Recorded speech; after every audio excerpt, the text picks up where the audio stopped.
Ready. Okay, call to order, and please make the public announcement. This meeting is being held in conformity to the Open Publics Meeting Act. Proper notice, public notice of this meeting was published in local papers on October 5 and October 6, 2013. If any board member or member of the public in attendance believes that this meeting is in violation of the Open Publics Meeting Act, the Hoboken Board of Education requests that you make a statement at this time. The board wishes to make those in attendance aware that this meeting is being recorded and on video and will be broadcast by the board at a later date on cable TV, channel 77 and FiOS channel 46. The Hoboken Board of Education is committed to preserving the decorum of the public process and is mindful that we live in the electronic age of computers, cell phones, and other electronic communication devices. Nevertheless, we respectfully request that all meeting participants kindly silence their electronic devices during the course of this meeting, and if use of the device is necessary, we ask that you please leave the meeting room if you need to conduct personal business. Okay. Mr. President? It's the flag. The flag's Let's salute to the flag. I pledge allegiance to the flag of the United States of America and to the republic for which it stands, one nation, under God, indivisible, with liberty and justice for all. Okay, please call the roll call. Mr. Biancamano? Present. Mr. Garcia? Mr. Klufel? I'm here. Ms. Markle? here. Ms. McAllister? Here. Ms. Mitchell? Here. Mrs. Rhodes-Kearns? Present. Mrs. Sobolov? Here. And Mr. Gold. Here. I guess we have a quorum, and we're ready for Student of the Month.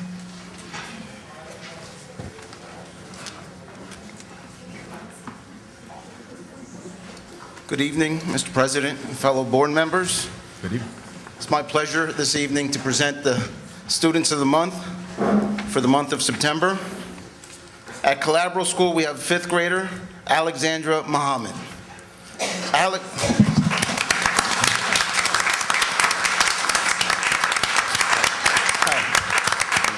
I'm going to read this about you now, okay? Alexandra is a wonderful young woman. She is caring, well-mannered, and respectful to all students and adults. Whenever you need help, Alexandra is more than willing to volunteer. She always goes above and beyond in her schoolwork and doesn't settle unless it is her absolute best.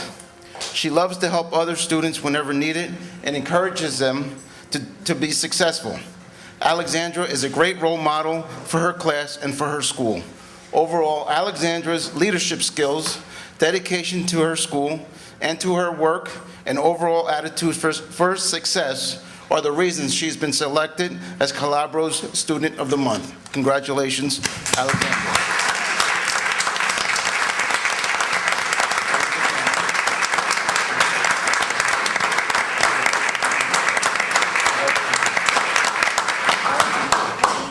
Did they get a picture?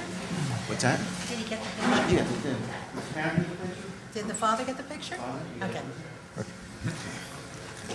That's important. Our next student is a fifth grader from Thomas G. Connors Elementary School, Alyssa Steed.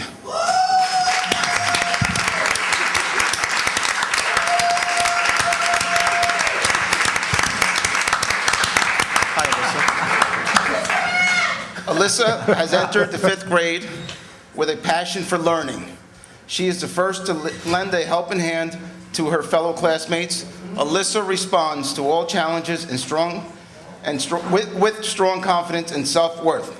She uses her knowledge to the best of her ability. She truly exemplifies what many educators look for in a student. Her teachers are proud of the job she has done thus far and cannot wait to see what life she will bring to the class in the coming months. Alyssa is also a member of the John Hopkins and Gifted and Talented program for the Hoboken Schools. Congratulations to Alyssa.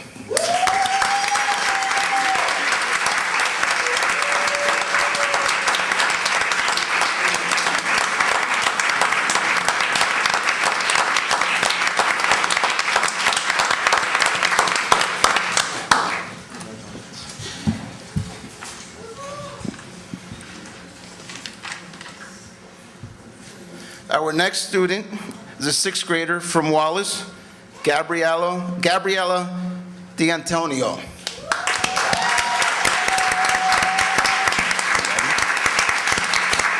Gabriana is diligent in her schoolwork and possesses leadership qualities. She is very compassionate, always helping others in the classroom. She is an outstanding role model for other students to follow. These are the reasons why she has been selected as the Wallace Student of the Month. Congratulations, Gabriella.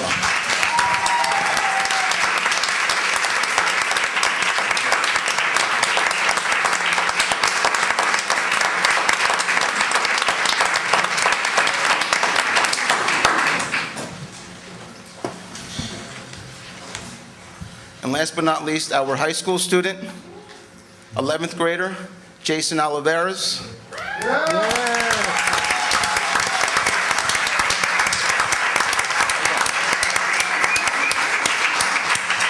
Jason is a junior at the Hoboken Junior Senior High School. He's involved with the high school band, drama club, Hispanic Culture Club, and the National Honor Society. Jason is best remembered for his powerful rendition as Angel in the high school drama play of Rent.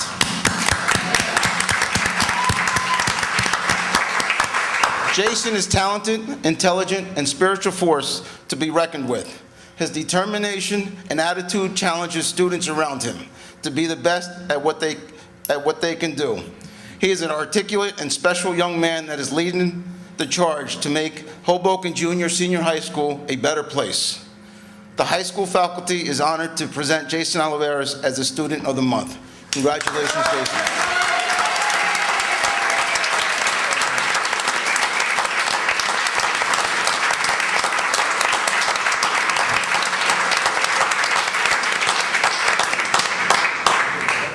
Yes. Congratulations to all those students. I will continue on with a brief presentation about the Week of Respect. The Week of Respect is an annual week of awareness, education, and action around harassment, intimidation, and bullying in the state of New Jersey. All public schools have to have activities during this week. All right. These activities are required to observe the week by providing age-appropriate instruction, focusing on prevention of harassment, intimidation, and bullying. Therefore, all of our schools and district have activities going on a daily basis, and tonight I will just go over a few of them. At the Branch School, the HIB coordinator will push into classrooms and read stories to the preschool and kindergarten students regarding anti-bullying. Also at the Branch School, they will make classroom posters. And the classroom poster is titled, What Respects Means to Me. And those posters will go up in the classrooms. At Calabro School, tomorrow they will have their lesson number 3, Telling or Tattling, Brick Wall of Kindness, Catching a Child Doing Good. This is a school-wide activity. All adults are able to participate. Anytime a child is caught doing something positive, saying thank you, or holding the door for a friend, or giving someone a smile, the child's name goes on a brick and placed on the 3rd floor wall. The goal for this year is to fill the entire 3rd wall with kindness bricks. At the Connors Elementary School, tomorrow they will have all students, teachers, and staff will each decorate and color a handprint to represent diversity and individuality. The handprints will be hung throughout the hallways to create a wave of respect throughout the school. At the Wallace School, Ms. Lemberg, the school counselor, will push into every classroom and give lessons on the visions of peace. She will also have raffle cards for prizes at the end of the week. She's also working in conjunction with the peer leaders, which are the 6th graders at Wallace. At the high school, on Thursday, they will have the 2nd annual Smile campaign. Students will engage other students in sharing a smile and they will receive a card with a kind message, compliments of the high school students. They have to smile back to get that kind message. They will also try this campaign out in the public after school to strangers walking by to try to get them to smile and giving them a card with a message. And district-wide, we also have an event which all members of the public and also the board members can also participate for the Week of Kindness and Respect. They are collecting items for the Hoboken Homeless House, and they are looking for new socks, coffee, razors for shaving, toiletries, and plastic utensils. This is being conducted at all the schools. There's a box in the front of the building where people can put their donations in that box. It's been a great week so far at all the schools.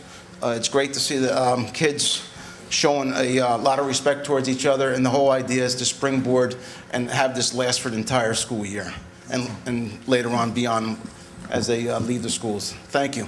Thank you.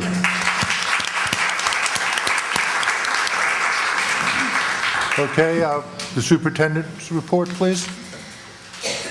So this evening, I have a number of important reports. Two of the reports are required and must be done in public, but the other report involves enrollment. And that's also a required report that's going to be happening on October 15th. That's when the final results will be in for that. But anyway, building on Dr. Hernandez's comments regarding the Week of Respect, all of the members of the public should have access to two sheets. One that says District Report of Violence and Vandalism, and another that says Hoboken Schools EVVRS 8-year trend. Okay? So these are documents that were in the back of the room that are available for everyone to have. I think we have enough copies for everybody. This is where the Week of Respect, this is where the efforts that are made in the district by Dr. D'Elia, our district anti-bullying specialist, our building level anti-bullying specialist, the administrators, the teachers, all added together. It has, this all is a culminating effect on our school culture and how we deal with issues and the different ways that disciplinary issues are handled, how students are dealt with, counseling that's provided. So there are a whole lot of things and a whole lot of people that are involved in putting together these statistics. The first thing, what I'd like to do is talk quickly about the District Report of Violence and Vandalism. Looks like this. It's just a sheet. This is what is actually submitted by the districts over the course of a year. It is an accumulation of different events. So EVVRS reportable events are incidents of a serious nature. So for example, a bomb threat would be an EVVRS reported incident. A theft in the cafeteria is also an EVVRS. So there's quite a range of different type of incidents that are reported under this, this reporting system. So if you look at, there are two sheets stapled together. The reason for that is because there are two reporting periods. So think about it for the first half of the school year and the second half of the school year. We also report midway through the school year, so we have an idea of where our trends are, where we're headed, and where we can improve. The first sheet is for the first half of the year, and as you go through there, you can see the different types of incidents: violence, vandalism, weapons, substance abuse. Okay, so substance abuse is in fact a confirmed incident. So in other words, if a student is suspected of being under the influence and they're sent out and the test is positive, that would be a positive. Okay, that would be an incident to report as substance abuse. HIB, bullying. So when you add it together, you see that they're an unduplicated total. Unduplicated means that these are not repeats. These are not multiple reports of the same thing. These are single incidents that could be sometimes connected together. The other thing is the weapons. So sometimes when people see the word weapons, they get upset, and it's reason to be upset. In this particular year, we've had there were a total of 5 incidents, 3 in the second reporting period, 2 in the first. All of them involved a situation where a student brought a knife to school, in some cases very small knives. One knife was behind a cell phone case. There was also an incident where a BB gun, not a gun, a BB gun was brought to school, but not in school. It was outside of school property, right? But it was on campus. So that was another incident where there is a weapon reported. So just so you have some understanding, and you can see all the different information about the offenders, the victims. That's all reported right there. Now, This part itself is obviously very important, but what is more important is the overall trend and what we're seeing in the district as a whole. So while all that sounds very alarming, and I understand if you're a parent, certainly any parent hearing about these types of things would be a little bit alarmed, I think the other thing to recognize is that the district has made tremendous progress. So what I'd like to do is call your attention to the trends. This particular piece of paper is very helpful for understanding where we stand, where we're headed, and that we have a positive trend going on. So you can see that, for example, back in 2007, 2008, 2009, we had almost 100 incidents. Almost 100 incidents in those years. In one year, in 2009 and 2010, there were 102 total incidents. 2010, 11, 98 incidents. And you can see we dropped to 70, and we've dropped to 58. And the thing that's different that you should recognize is that HIB incidents, cases of bullying, harassment, intimidation, those types of cases are now EVVRS reportable. So they are part of our statistics. So when you add those in, there are 70 total incidents, which is equivalent to last year, but keeping in mind, when you track the different categories that we have over the past few years, and you keep the same, in other words, apples for apples, we have a nice reduction, again, in the different types of incidents that we have in the district. You can see the incidents, the type of incidents we have, generally are not vandalism incidents that cost a significant amount of money to, to repair things that are damaged. So that's not really a big issue here. You could also see that sometimes you might expect anyway, that if you're going to get a reduction in different incidents, that you would have to deal with students in a different way. And sometimes people would say, well, you have to be very strict and you have to deal with incidents in zero tolerance. The district has taken a different approach, and you can see short-term suspensions over the years have dropped. We have fewer short-term suspensions as opposed to more short-term suspensions. We have virtually no long-term suspensions. And another case, and the other thing is that we've had to, because of the nature of the incidents, some types of incidents require us to notify the police, others do not. So as it turns out, the number of incidents that are reported to the police because you have to file a complaint, that's also headed downward. You can see that there's a nice trend as far as different offenders, for example, students with disabilities, right? Overall, that's a downward trend, although we do have a little bump this year. And the other thing you could see is, the different types of victims, numbers in each of the categories.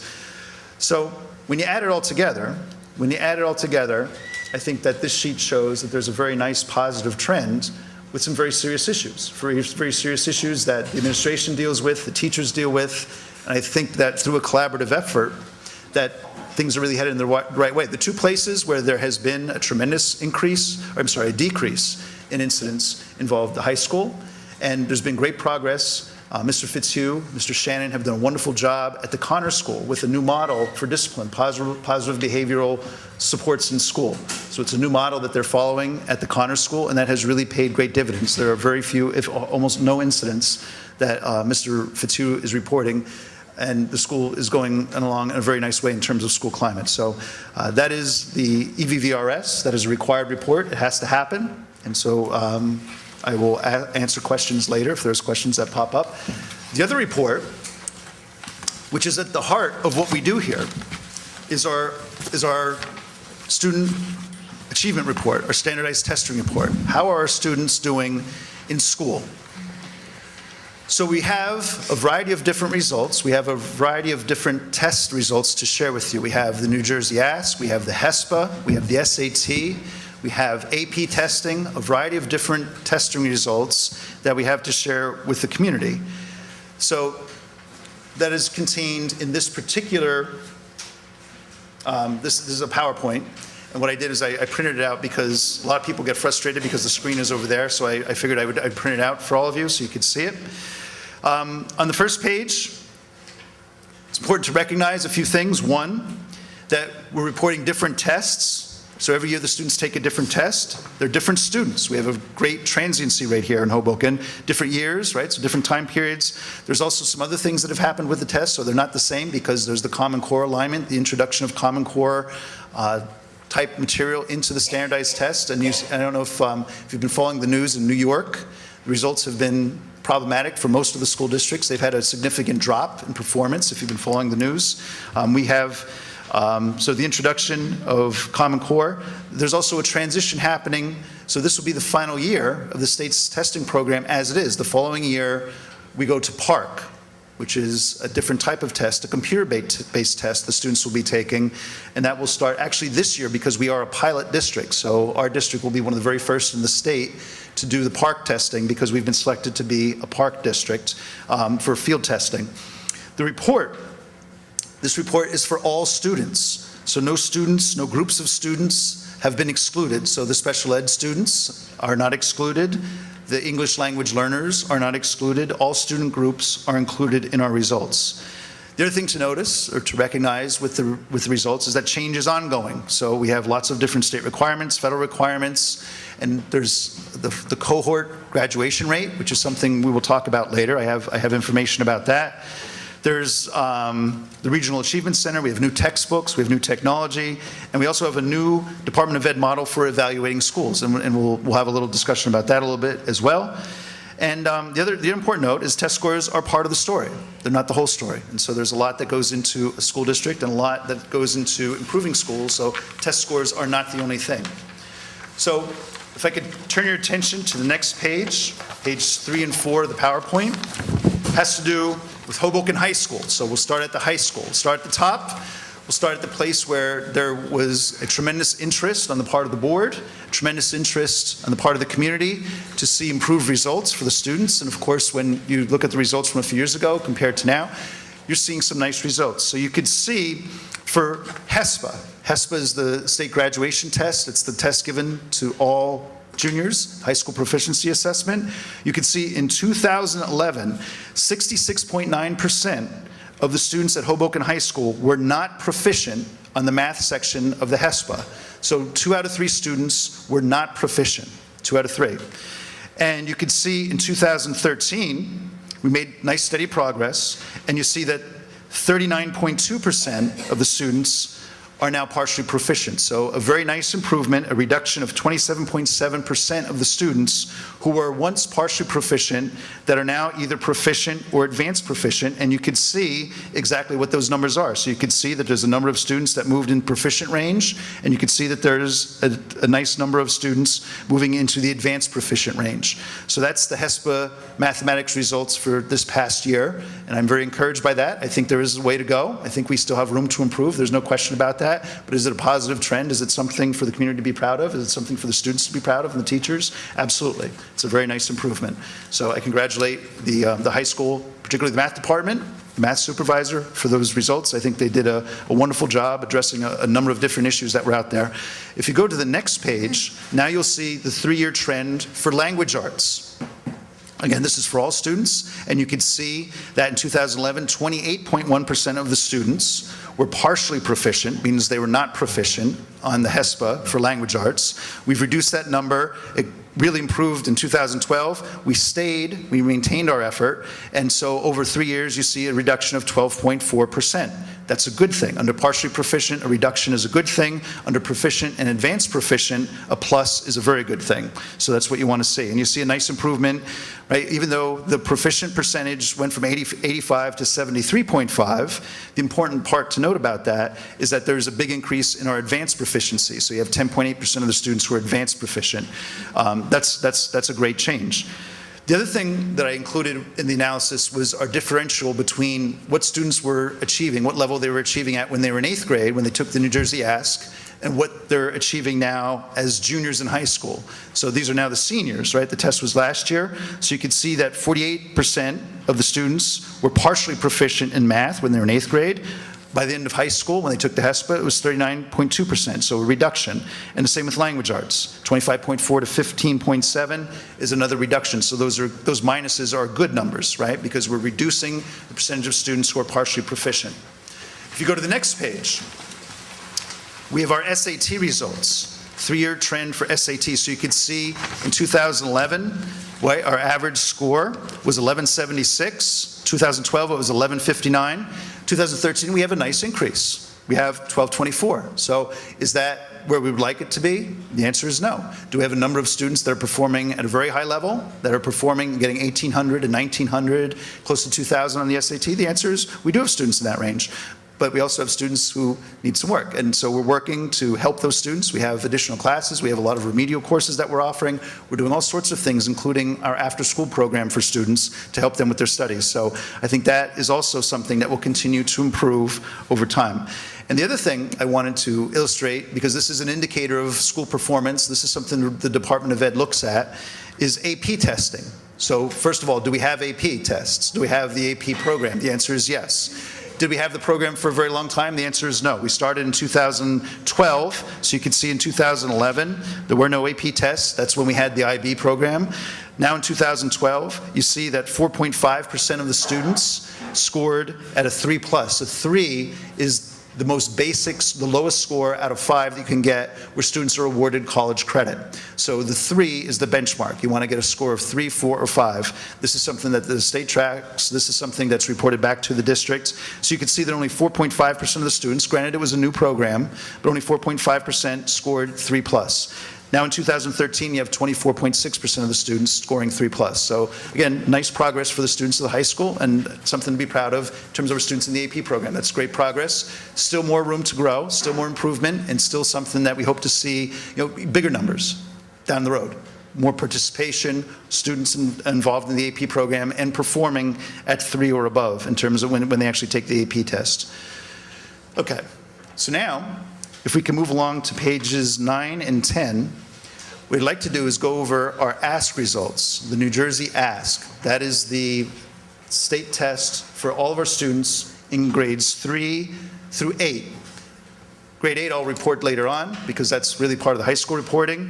What I'd like to do is talk about math at Connors. And I'd like to go, so the yellow means there's a trend that shows some improvement. Red means there's a decrease.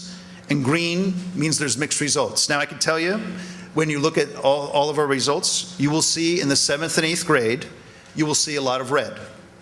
But again, the district moved to a junior high model specifically to address that issue. That's a trend that's not moving in the right direction. That is why we came up with a new model. That is why we put together a new program. That's why we had all sorts of opportunities for the teachers involved in the program to receive professional development. We had a consultant come in, work with them. And so we have a lot that we've done to get the district moving in the right direction at our middle level.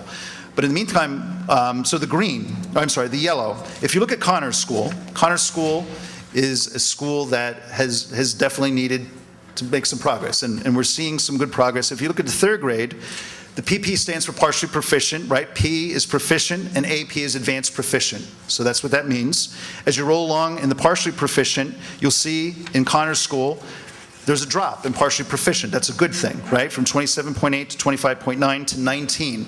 So we have a nice drop there. And at the same time, you see an incredible increase with the advanced proficiency. So you see 13.9, 29.6, and 33. So 1/3 of the students in Connors School in the 3rd grade are advanced proficient. That's a great accomplishment and a very exciting thing for the school district. I'm very happy about that. And you'll see a lot of different things when you look through these reports. So the green, so you see partially proficient in 4th grade, 58.3, then you go to 41, so we had a drop there, and then we bumped it up, so it's 54.8. So why is it green? It's mixed results. You dropped, you had a decrease, it went up, and it's still less than what it was in 2011, so there's some progress there, but not as much as we'd like, and not a universal trend, okay? So you can go through this, and you can see there's some nice progress in math. You can see at Calabro School, they've more mixed results. Okay, and again, the upper grades, that's where the issues are. And you can see at Wallace. Wallace, they have some very nice results in math. They have a number of advanced proficients, increases in advanced proficiency, and you have also the same trend with a reduction in partially proficient in some areas. So that's a nice thing. And then if you roll along onto the next page, page 13 and 14, for language arts. Again, Connors School shows a positive trend. It shows a nice decrease in partially proficient. It shows a nice decrease in 3rd grade and 5th grade. 6th grade, we definitely have some work to do there. And also 7th grade, we have mixed results. So that's a trend different than the district. So you're seeing in Connors School, there's actually some nice progress. There's some nice growth. There's some nice trends. Things are moving in the right direction there. If you go along then through the end of it, through Wallace, and you can see the ask for language arts at the Hoboken High School. So you can see New Jersey Ask 8. New Jersey Ask 8 results are found on page 16. And this is not what we want to see. This is not what we want to see, because you see an increase in the percentage of students who are partially proficient. You see a decrease in proficient and a decrease in advanced proficient. But again, this is something we're aware of. This is a trend headed in the wrong direction. That's why we have a junior high program.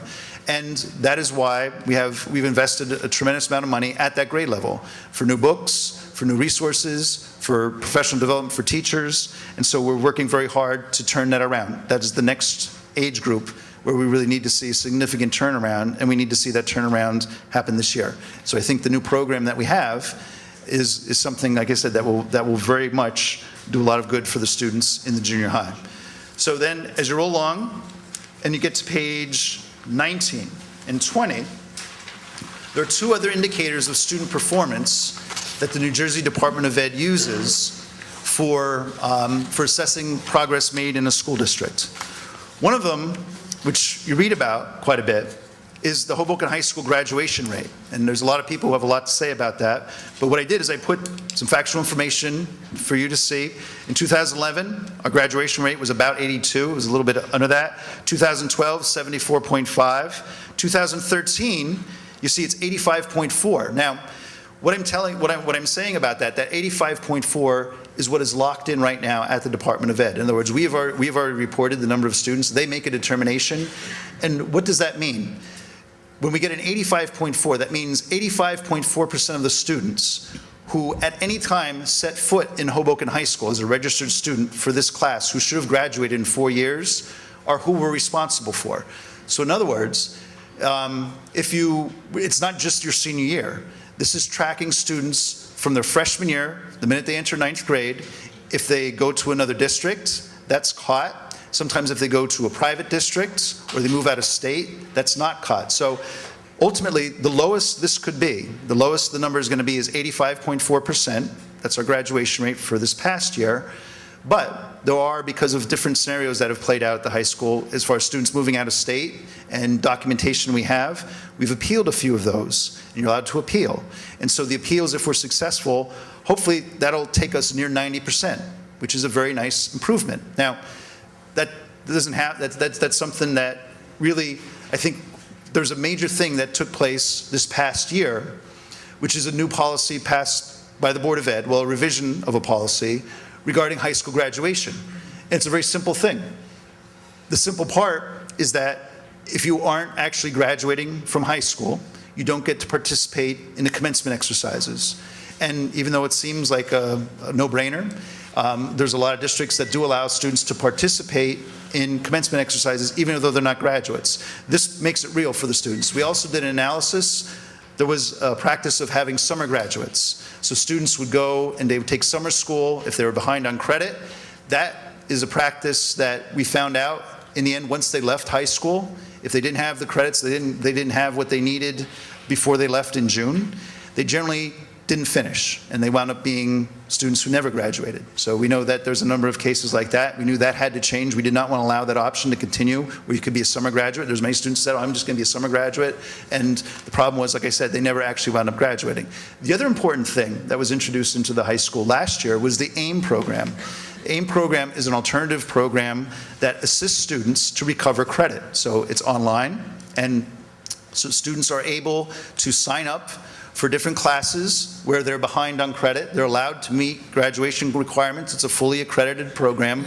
And what happens is students are able to make up the credit they have lost. So that's a very important option. So students have that opportunity, and it's not something that they do as part of summer school, because that has not worked out well for our students, but it has done a lot for our students to allow them to recover credits. Honestly, I probably should have put this together to see how many high school credits students have recovered so far, but I'm sure the answer is hundreds of credits. There's about 16 students enrolled in the program right now, so that's something, like I said, that has been very helpful for a select group of students to keep them on track and to make sure they graduate in time within those 4 years. Now, the last thing is attendance. Interestingly, when you look at our school profiles and you look at our growth profiles that are produced by the Department of Ed. One of the things you'll see is college and career readiness. And you say to yourself, well, how does the Department of Ed judge college and career readiness of someone who's in third grade? Okay? Actually, at the lower grades, what they do is they use attendance. So it's kind of an interesting thing. It's a very simple thing. It's attendance.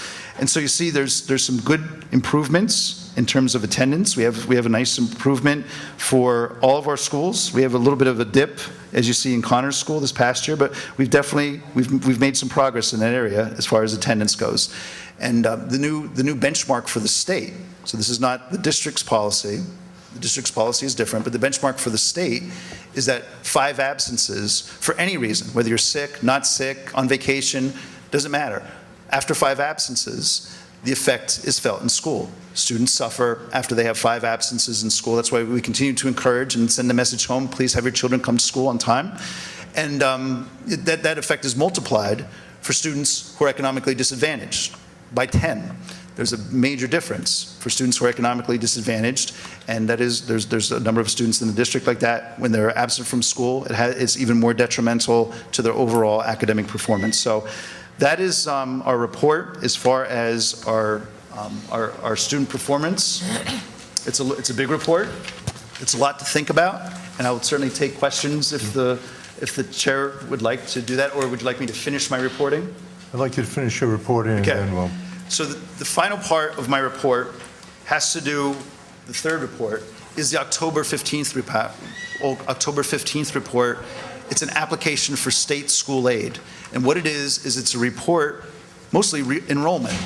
What is the composition of our school district in terms of students, how many students, what grade levels, because that triggers funding from the Department of Ed. When they do our school funding formula, they use our ASSA, this report.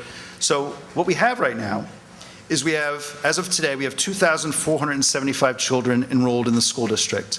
Okay, that's an increase. We have an increase of about 110 students. Could you repeat that again? Okay. As of today, we have 2,475 children enrolled in the school district. That is not the final number because, again, we're a week away. Students move in. For example, we have 5 students that we're thinking are moving in. And then we have other students that might leave. So it's hard to say exactly what the number is going to be. But it's going to be about 2,475, 2,500, somewhere in that range.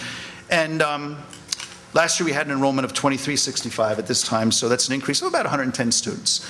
So that's where we stand. Most of our district class sizes are about 100 to 125 students per grade level, with the exception of kindergarten, where we have 218 students. And we still have major enrollment from our large kindergarten class from last year. We still have 217 students in first grade, which is great. We have 168 students in the 9th grade.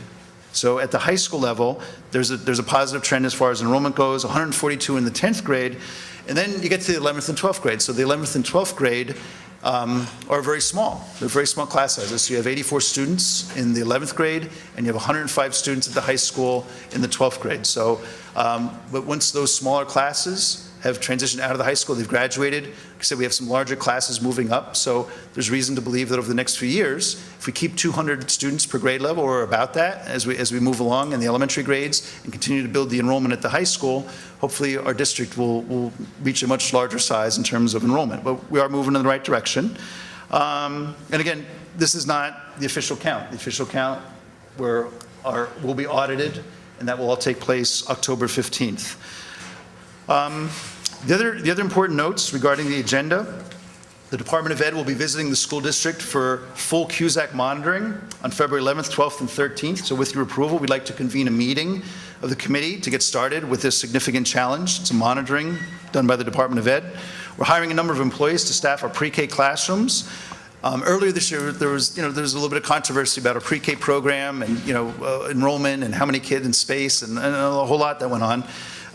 But quickly things change, and this is the trend that the Department of Ed was pointing to. This is the trend the district is aware of. Right now we have 40 seats available in pre-K. So what once was a crisis, we knew it was going to avert very quickly, and now we have 40 seats available, and about 20 at pre-K3, about 20 at pre-K4. So that issue is now over with in terms of, not only have we accommodated everybody, but because of the transient nature of the community and because of the fact that we know that a number of students are just not going to show up, we now have 40 seats available. So I'm also happy to report this month, we don't have any HIV incidents, so that's a great thing for a week of respect. And Dr. Hernandez spoke about that, so there's no reason to elaborate further. The district looks ahead to Red Ribbon Week later this month, as well as the very popular Halloween parade. So Halloween has been a tough time for the past few years. It's been a little bit rough on our younger students, and so we're looking forward to having a full-fledged, all-out Halloween celebration on October 31st. I'm also happy to recommend Charles Bartlett as our new supervisor of English Language Arts and Humanities. With your approval, I think he'll do an excellent job. He has good administrative experience, and I think he'll be a great addition to the district. So that is my report, and Mr. Chair, if you have... I would like to open up what Dr. Toback said to the board in relationship to the two reports he made, not in relationship to any agenda items. So does anybody have a question they'd like to ask about these reports? Yes, I do, Mr. Chair, please. Excuse me. And of course, I'm asking the chair, but I'm asking Dr. Toback, of course. I was just curious, the EVVRS report, the 8-year trend. Yes. Can you tell me what school, I'm just looking at obviously last year's, what school most of these incidents occurred, or was it just a mixed bag? Most incidents in this district and probably every other district in the state occur at a high school. At the high school, okay, that's what I figured. And just Although junior high students also have great capacity to increase your numbers. Right, absolutely, absolutely. Just a follow-up question to that. The high school enrollment has been less than it has in previous years, especially 8 years ago. So would you say the percentage-wise, looking at the incidents that happened maybe 4 or 5 years ago, that percentage-wise it's still about equal to the numbers from 4 or 5 years ago since enrollment is? No. When you're talking over 100 incidents, there was not, and going down to 58, Okay. there's no, so that would have to be a drop of half of enrollment to make that proportion work, And we didn't have that. we didn't have that kind of, we have some smaller classes, but they're not that small. Right, all right. And then one more question on the other report you made regarding the standardized testing, but more about the graduation rates. I was just wondering, I know you said that this report was submitted, these numbers rather, were submitted Yes. to the NJDOE. At what time were they submitted? Was it after the summer graduates as well?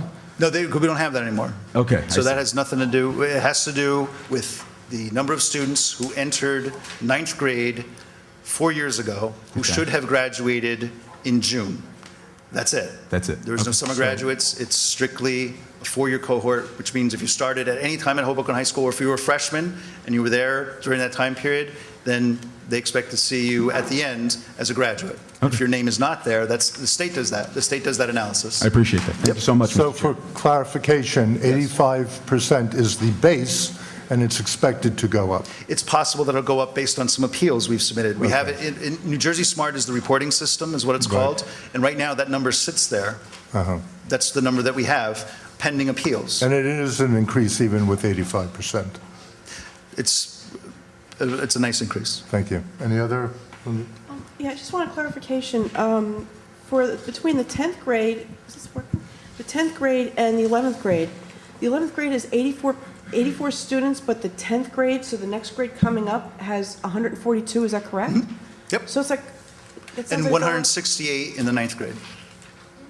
168 in the 9th grade. So it's gone up, the enrollment has gone up about more than 50% from the 11th from the 10th to the 11th grade. Between 11 and 12 and 9 and 10, there's an enormous difference. As a matter of fact, just the freshman class is larger, or about the same size, right? Close to the same size as the junior and senior class combined. Right, it's even larger, right, 168. So the enrollment is way up at the high school, correct? Lower grade levels. I'm sorry? 9th and 10th grade. Yes, thank you. Any other comments so we Yes. can move on? I just had a question about Okay. the enrollment numbers, because this had come up in the Finance Committee also. The 2475, that just includes our pre-K to 12th? Okay, so the 2475 includes all students in all Hoboken Board of Ed programs. That includes all the students in pre-K, whether you're attending the Hoboken pre-K or you're attending a provider. So all those are Hoboken Board of Ed programs. There's also the inclusion of all of our K to 12 students. There's also the inclusion of 31 out-of-district students. There are 31 students the district has in out-of-district placements based on the students' needs. But for budgetary reasons, that's when we discuss it in the Finance Committee. That doesn't include the charter schools? Does not include charter schools. There's an additional 600 students attending, or over 600. There's a little bit over 600 students who are attending charter schools So that's about, Last count, last check. There's probably more this year. so it's the total budget by about 3,100 students? About 3,100 students. Yep. All said and done with charter school, everybody. Okay, yes, Ruthie. And I just wanted to clarify, because I know you meant it, when we're talking about HESPA scores, it's all the 11th graders. It's all the 11th graders. Yeah, so that was not all, you were saying all students, but you were Oh, I'm talking sorry. all 11th graders. I'm You said I just wanted to clarify that. for So the that is a public. mistake on my part if I didn't say that, absolutely. The HESP is for only 11th grade 11th grade. students. So, yeah, because that is such a great, I mean, I like that you included the picture on page 6 of what the students, that same class did in 8th grade versus what they did in 11th grade, because one of the things that was always hard to think about is the fact that we're always looking at 3rd grade scores, but 3rd grade trend is different grades of students. So it's always nice to see a trend for actually, a particular group of students.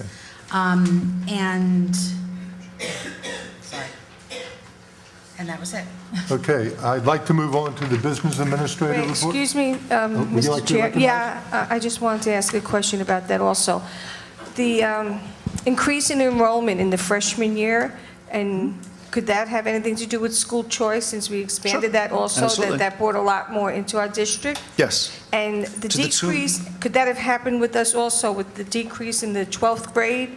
How the numbers went down, 11th and 12th, in the enrollment? Because when they came in, they didn't come in the right way through school choice at a time, and I believe that's There what are- happened. A lot of them had to leave the district because they didn't, There are probably well over 100 students Right. that were once attending the schools that did not live in Hoboken. right. So that would allow for the decrease in the upper grades, that's what I'm saying, That right? is- And an increase in the... Absolutely. Okay, Good Okay, point. thank you. Okay, can we move on to the business administrator report? Please. Yes, hi. We had another meeting with the representative from FEMA. It was an exit conference where this individual was handing off the applications to the back end of their operation, which would be the reimbursement section. We discussed a potential insurance adjustment that may reduce the final number for Connors, which right now is at $978,000 roughly. We did discuss that insurance adjustment potentially. It isn't a final outcome. It is something that's currently under review. But we will, in the next few weeks, move to submit reimbursements. We do have some in district that we can process at this point, so we'll be moving forward in the next couple of days. And we're trying to gauge how quickly the federal government will be paying us the cash. And we don't know what the delays at the federal level will do in the process, so we're still looking into that. We met with representatives from our food management service company. They went over some of their preliminary monthly financial information. They were happy to report that sales were strong for the first month, and they felt that they are in a better position financially at the end of September as compared with the same point last year. So that was encouraging, and we're off to a strong start there. Flood insurance continues to be worked on in my office. We're reaching out to the brokers, broker of record, I should say, for casualty. We did discuss it in the Finance Committee. I am clarifying some issues that did pop up. But since the new flood charts or maps, you could say, are in place at the beginning of October, so that did have a major impact on the cost of that flood insurance. So we're going over the various coverage options and resolving those issues with that broker. And lastly, our audit, we still await a return of our auditing firm to district to continue their audit, and no issues have been mentioned to this point as far as findings. But that concludes my report. Thank you. I'd like to move on to the Finance Committee now. The Finance Committee did meet on Tuesday, October 1st. Joining me were Peter Biancamano, Rosemary Markle, Irene Sobolov, Mr. Moffett, and Dr. Toback. The committee did review all of the items on tonight's agenda with the business administrator and the superintendent. We asked questions and they were all explained to our satisfaction. So on behalf of the Finance Committee, I can recommend all finance agenda items to the board for approval this evening. In addition, there are 3 donations. This is the one fun part of this job is I get to acknowledge publicly. The first is a donation of 6 weight training resistance machines valued at about $3,000. They're being donated to the Hoboken Junior Senior High School by Mr. William Rosa, who is a graduate of Hoboken High, I believe, and has children in the district.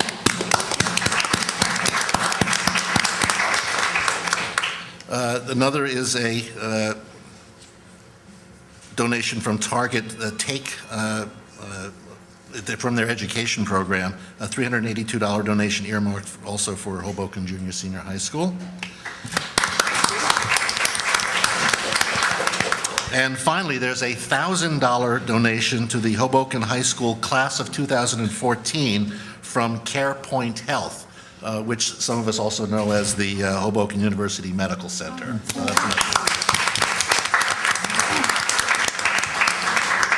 We did discuss other things at the meeting, but Mr. Moffitt described them. He gave us an overview of some of the insurance issues that might be facing, the FEMA reimbursements and things, but nothing on tonight's agenda. Okay, great. Governance and personnel? Meeting was held on Tuesday, October 1st. In attendance was Dr. Toback, Irene Sobolov, Ruth McAllister, Tom Klopfeld, and myself, and ML Fabian. All items on the agenda were discussed and reviewed. There were hirings, resignations, transfers. One retirement. I'd like to wish Ms. Louise Basha well on her retirement.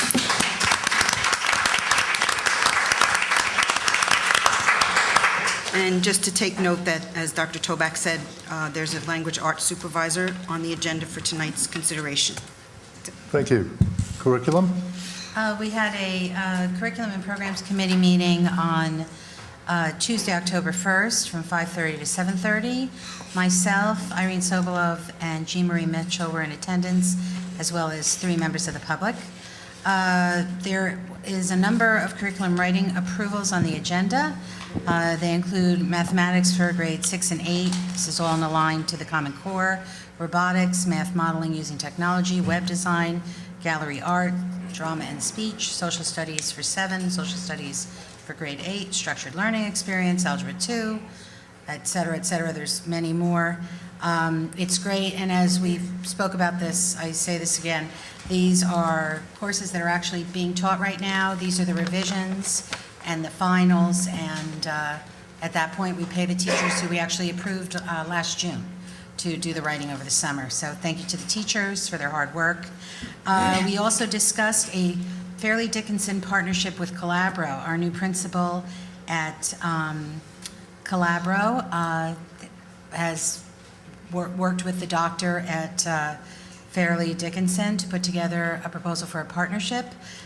It's going to be a mutual beneficial arrangement where we have student teachers with us, and they will provide the teachers at Calabro professional development on various topics, also workshops for parents in the community, and it should be a really nice collaborative experience. And in exchange, they're also doing some research with one of our grades, and it should be a good experience. And it's one of the nice things about bringing in new people, because you also get introduced to their network of friends and business relations in the educational community at large.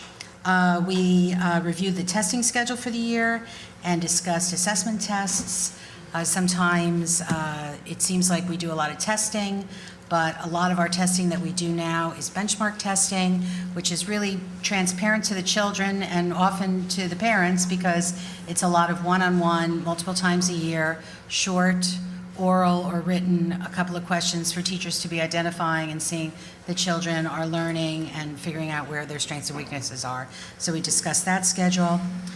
We also had an update on how our Reading Wonders, which is our new balanced literacy program for kindergarten through 6, how that's going. It's going very well. And again, that's to align us to the Common Core. And we had a roundtable discussion about the way the elementary classes in Wallace, which is our very large elementary school, were made, and in order to narrow the breadth of the width of different levels within the classroom. So it was an interesting conversation, and it was enjoyable. And then one other thing I just wanted to mention was, many of you might be aware that this week is NBC's Education Nation, which is multiple segments on the web and on the TV. And we had a couple of our teachers that participated, and I think that's really exciting and wonderful. They obviously, it's their own time, and I'm thrilled about that.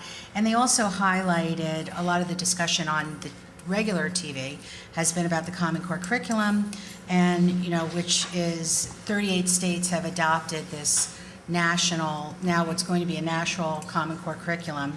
And they talked about how Massachusetts adopted a very similar curriculum to what is now the Common Core quite a few years ago. And they talked about how statistically, if Massachusetts were a country, that in language arts they would be 8th in the world, and in math they would be 2nd in the world and behind Singapore.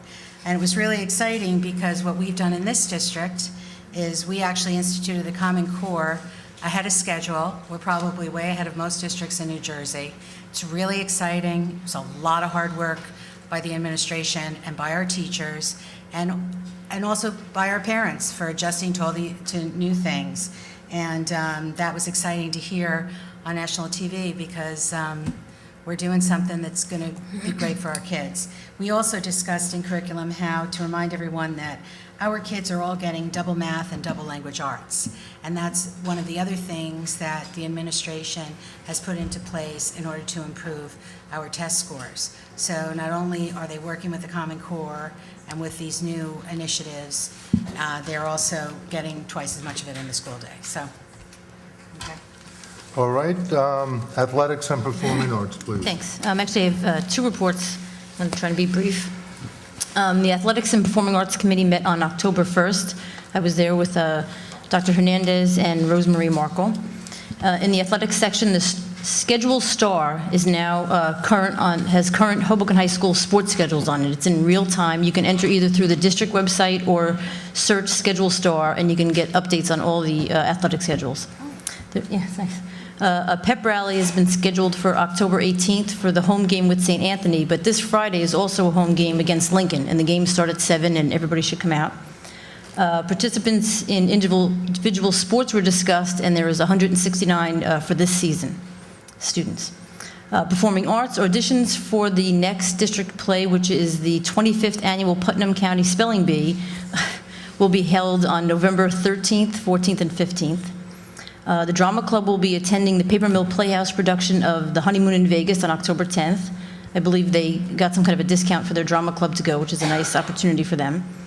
The American Academy of Dramatic Arts will be visiting Hoboken High School to conduct a professional level workshop with the students on October 17th, which is a very exciting experience for them. And I also, on this agenda, I wanted to thank, there's about 10 parent and community volunteers who are being approved for the theater department, so I think that's great. Thanks to them. And then quickly, I also sit on the Hoboken High School Student-Based Youth Center Community Liaison Board, which is kind of a long word. And for people who don't know, it's a center inside Hoboken High School that has all kinds of programming and support for the students, ranging from emotional, academic, social, career, and college assistance. But it's separate than the regular guidance department. They often have in-class or after-school, even in the summer. And as part of the grant, the liaison board meets 4 times a year, bringing together lots of different members of the community to discuss teen issues in general and Hoboken High School in particular. I sit on there as a parent rep and as a board member. So there was just a couple things I wanted to just mention because I thought they were interesting. Hoboken High School has, they're having a series of career lunches.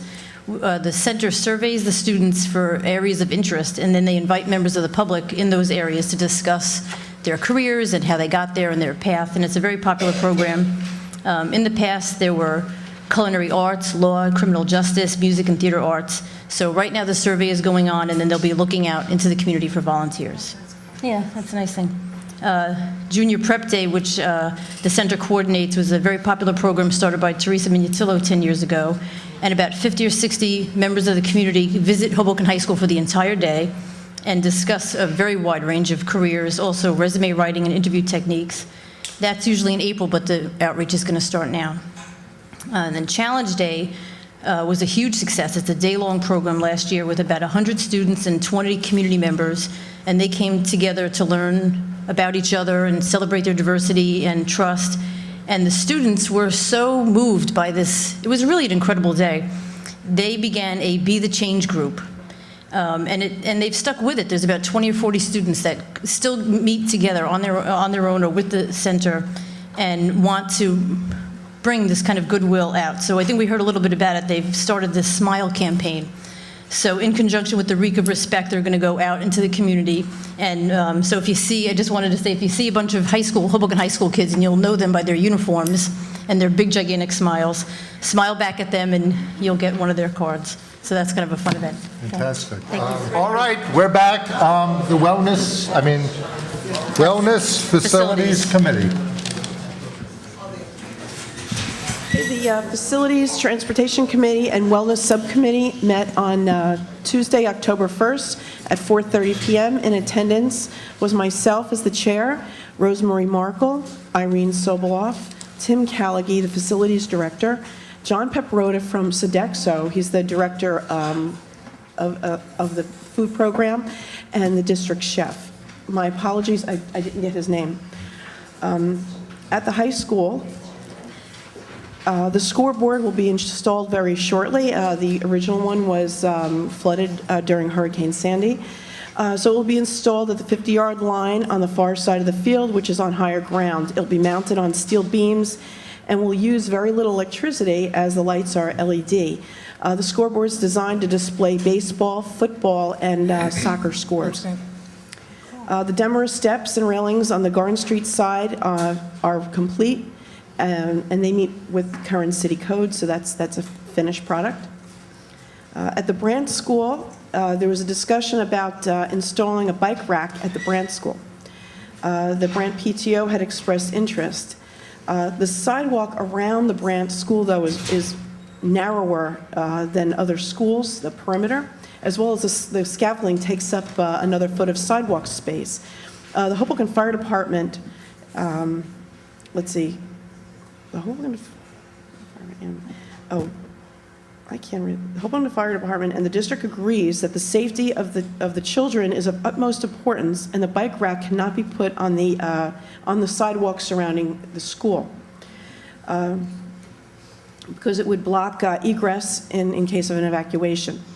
Mr. Callaghy suggested installing a bike rack in an alleyway on the property off the sidewalk. Brandt parents had also went forward and contacted City Hall, and they were interested in maybe a city-installed bike rack that would bump up off the curve, in effect not blocking the sidewalk, to be off the sidewalk.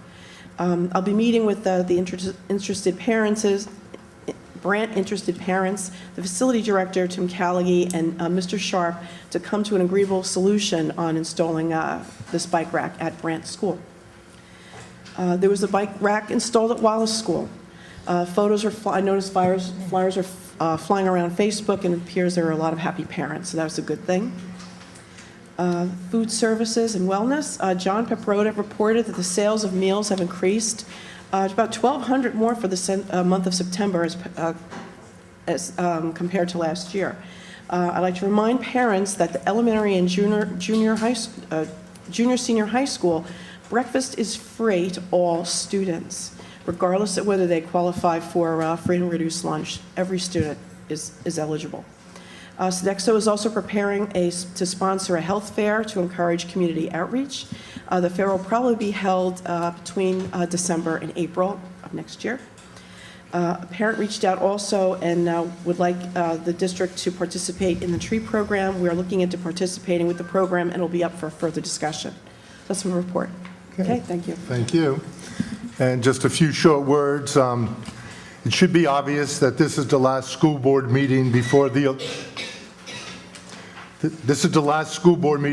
election, and in light of the fact that 4 board members are running for public office, I'd like to remind everyone that this is still a business meeting. I'd also like to encourage the public to keep your enthusiasm to a judicial level. Also, I'd like to remind everyone that the Hoboken Family Alliance is holding an all-school open house this Thursday night at Hoboken High School. What I would like to do now is ask the board members just to ask any questions about the committee reports. We'll then open it up to the public to talk about agenda items, and then obviously the board members will comment about the agenda items before they decide to vote for or against it. So just for the committee reports, are there any questions? Yes, Mr. Chair.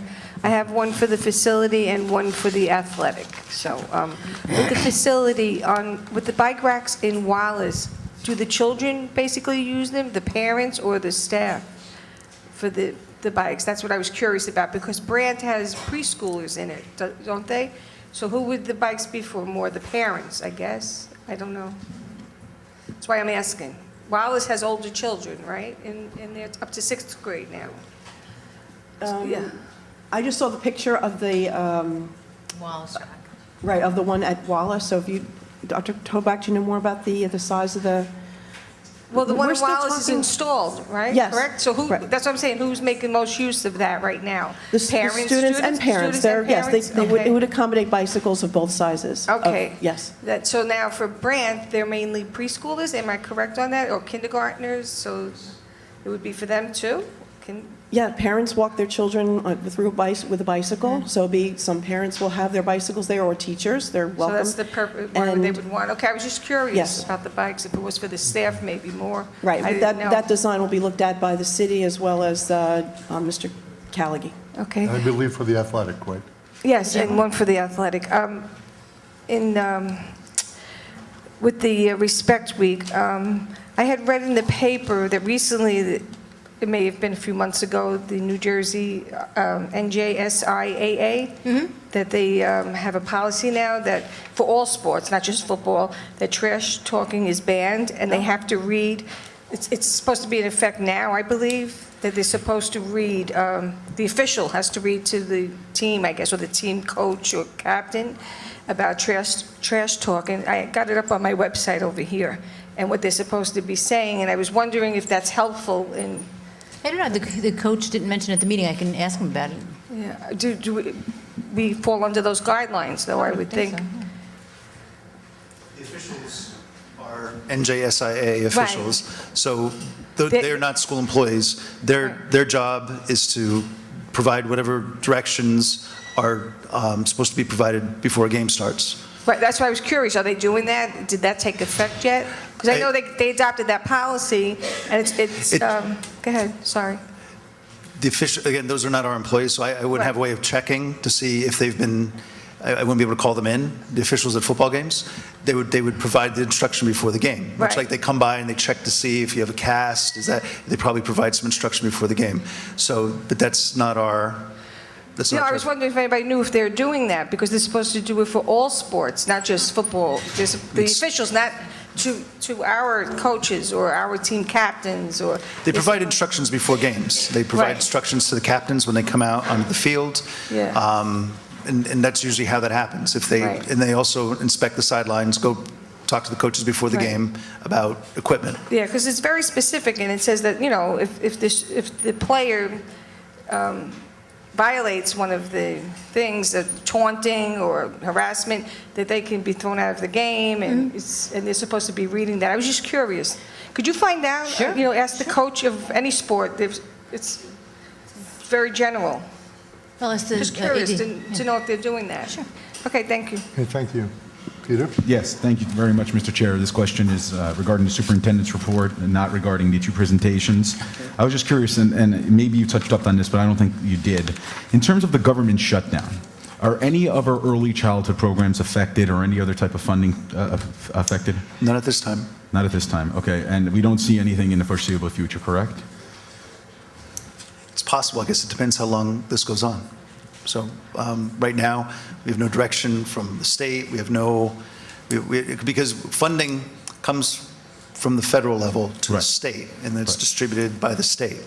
So at this point, we haven't heard that any particular form of funding would be reduced, cut off, eliminated based on the shutdown. Great, okay. Okay. So, and then just one very, very quick comment. Another thing we discussed in the Finance Committee meeting, and I want to commend both Dr. Toback and Mr. Klepfeld. I know we worked together, all three of us, through emails, several emails, regarding the district goal on reducing legal fees tonight, and I'm just want to thank you for putting it on the agenda tonight. Okay. Anything else? Okay, how many public speakers do we have Agenda items. on agenda items? Okay, we'll be having the public portion now on agenda items. Remember, 5 minutes, state your name and your address. Please, the first person. Patricia Waiters.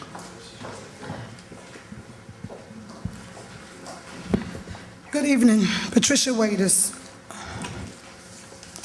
Mr. Chair, you just made a statement. The statement you just made, is that part of the agenda? Because I want to give you respect for that, about the comment about there's one more meeting before the election. And like I told you, I don't have to stand up here and campaign. I've been advocating in this city for 6 years. I have a whole lot of parents outside that I was trying to refrain from even coming in here, with all due respect to this board and myself, that we have problems with the agenda items or whatever else we have here with the attendance policy, the scores, and I asked them to refrain from even coming in here and speak. Okay, so I'm just letting you know, I the one made the statement at the last meeting. I'm not about electioneering, and I want to respect everybody. With that being said, I was just disrespected by one of your former board members, and she cursed me in front of parents, and it's rude and it's not fair. So I hope you fair all around the clock. Listen, this is your statement. I hope you be fair all around the clock, because I'm not here to electioneer. I'm here to maintain school business and satisfy these mothers that kids go to the school system, okay? And I'm going to refrain my enthusiasm, like you said, and try to take it down 2 notches, okay? Because I totally ignored her, okay? I'll pray for her. With that being said, these numbers here with the Hoboken graduation rate, and on the other one about the enrollment, how many of these students are Hoboken residents and how many are out of state, out of district?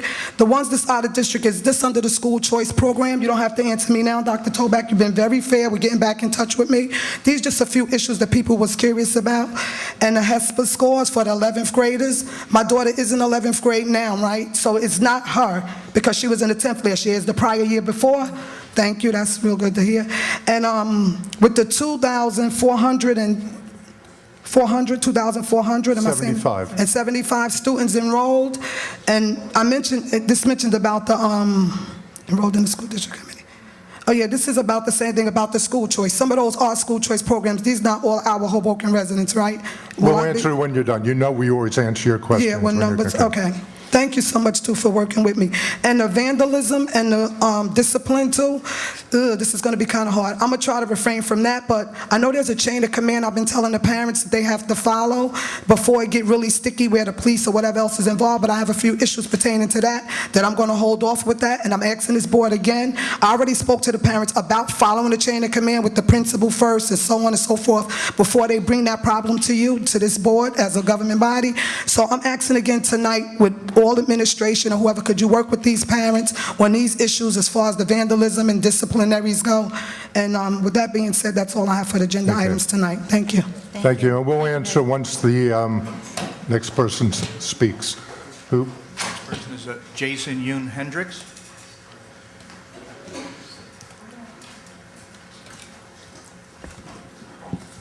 Good evening.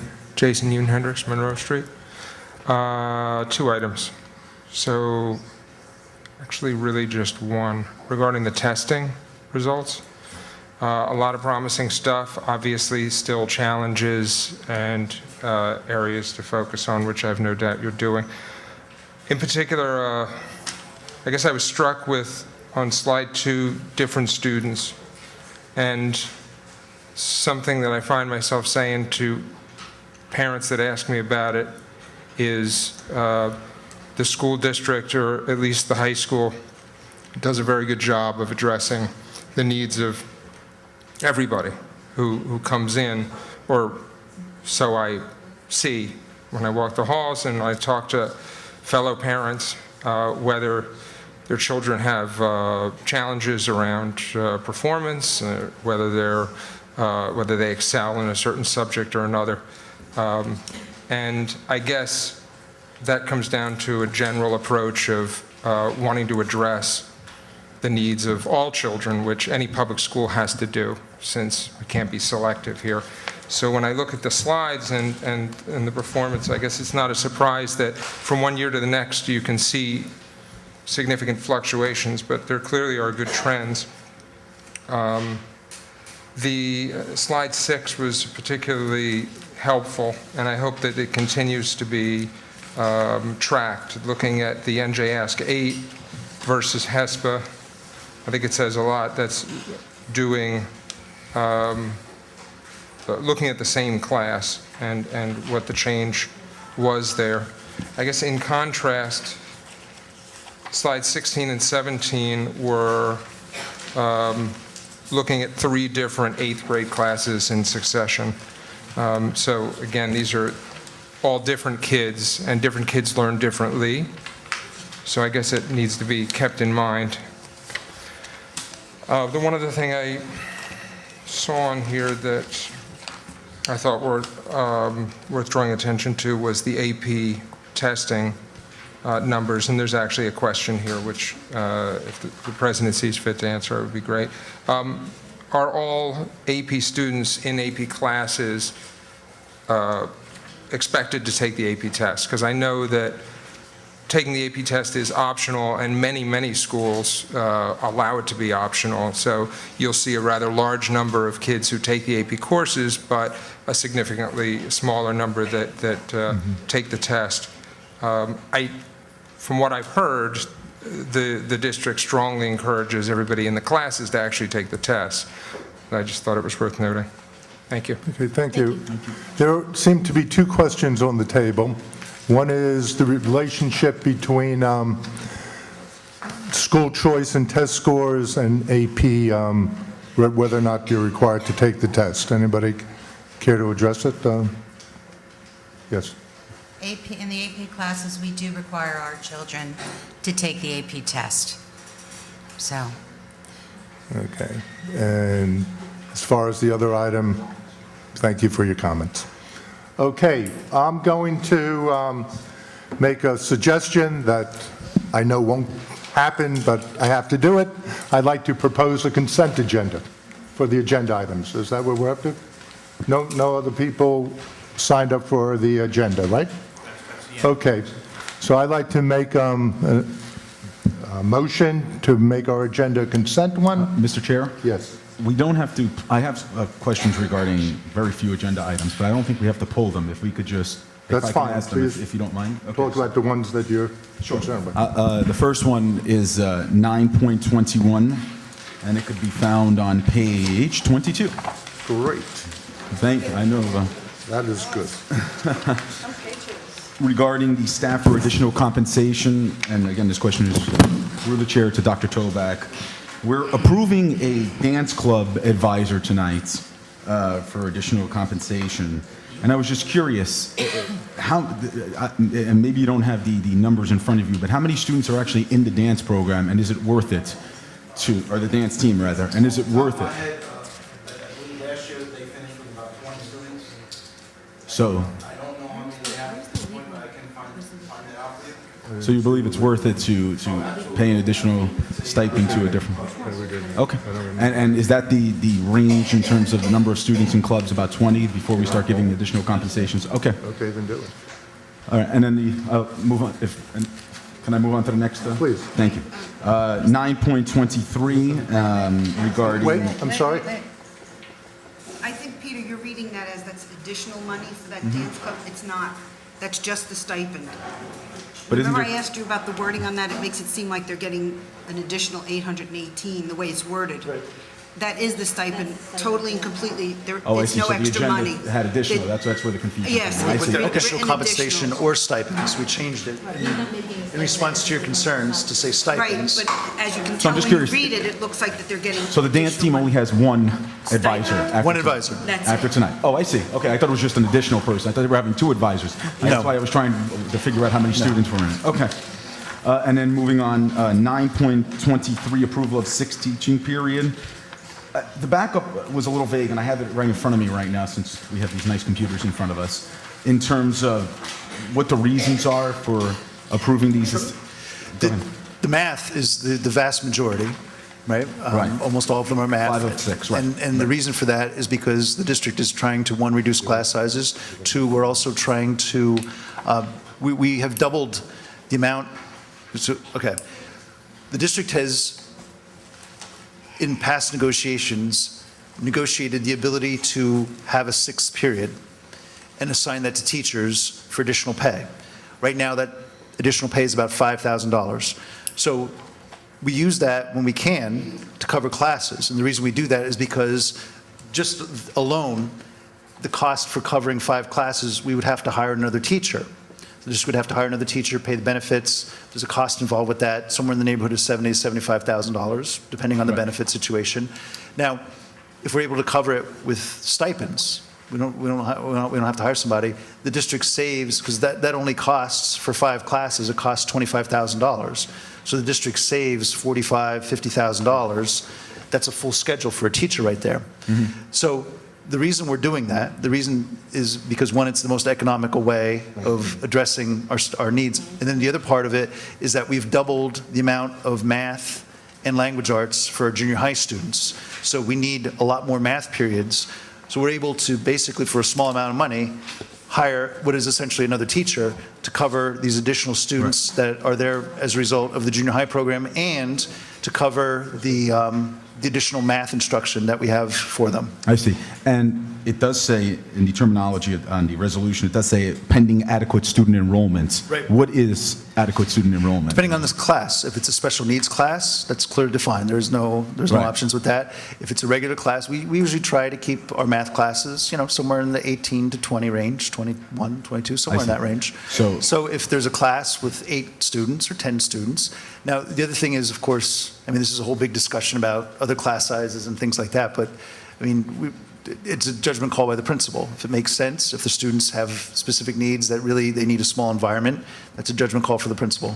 So we obviously don't know if all of these classes are necessary at this time, if that additional teaching period is necessary at this time until... We rescind those appointments. I see. We have I see. So you would rescind them. Okay. we rescind them if we don't need them. Okay. And then just one more quick comment. We rescinded last meeting. We Right, rescinded. I did notice that, right. One more quick comment on the appointments tonight, very, very vague. I noticed that many of them are from the city of Hoboken tonight, and I'm just very, very happy about that. I know that we've always talked about that we're one of the largest employers in the city, and many of the appointments and the hires are from the city of Hoboken, and I'm very proud of that. So thank you so much. Okay, thank you. Any other? I do. On the appointments, 9, what is it, .02? Right.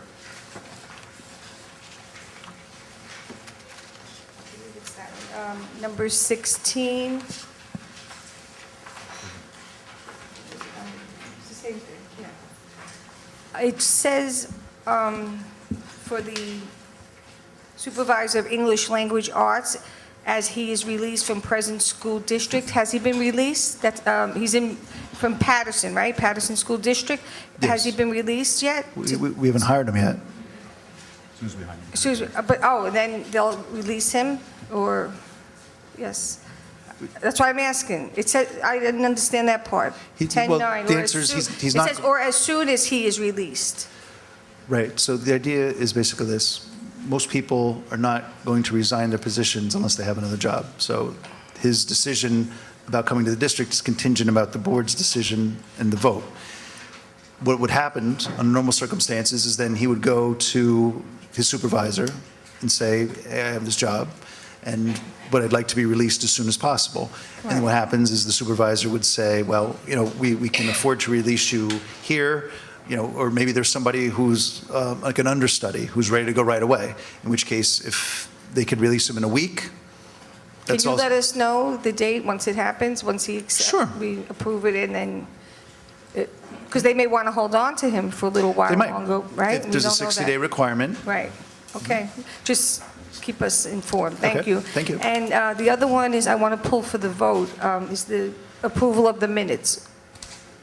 Okay? I'm sorry, I didn't understand here. What do you ask? I want to pull the minutes. Okay, so the vote. procedurally, what does For the that vote. mean? You want to vote on that separately, or? Yes, I do. On a consent agenda, anyone has the ability to have a an agenda item pulled and voted on an individual basis. Okay. Okay.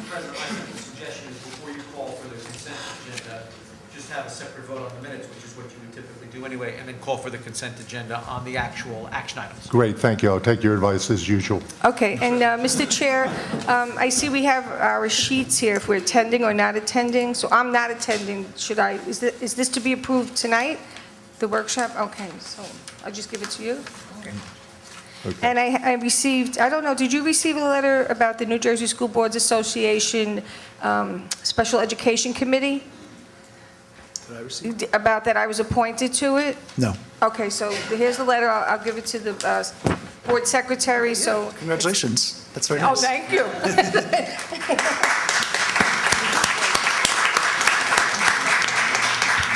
Okay. All right. Any other comments, questions? What I'm going to do now is follow our expert advice. What item is the minutes? The minutes, 6 point, something, I have it here. 6.01. the minutes are 01, 6.01, .02, and .03. If I may, Mr. President. Yes. Ms. Rose Kearns, is it your wish that we vote on each one separately? I'm going to abstain on all of them. Okay, so you have no objection if we vote on them as a group? No. All right, then that's my suggestion. Okay. The board president will call for them as one resolution. Please call the vote on the minutes, please. Mr. Biancamano? Abstain on 6.01 and 6.03. Yes on 6.02.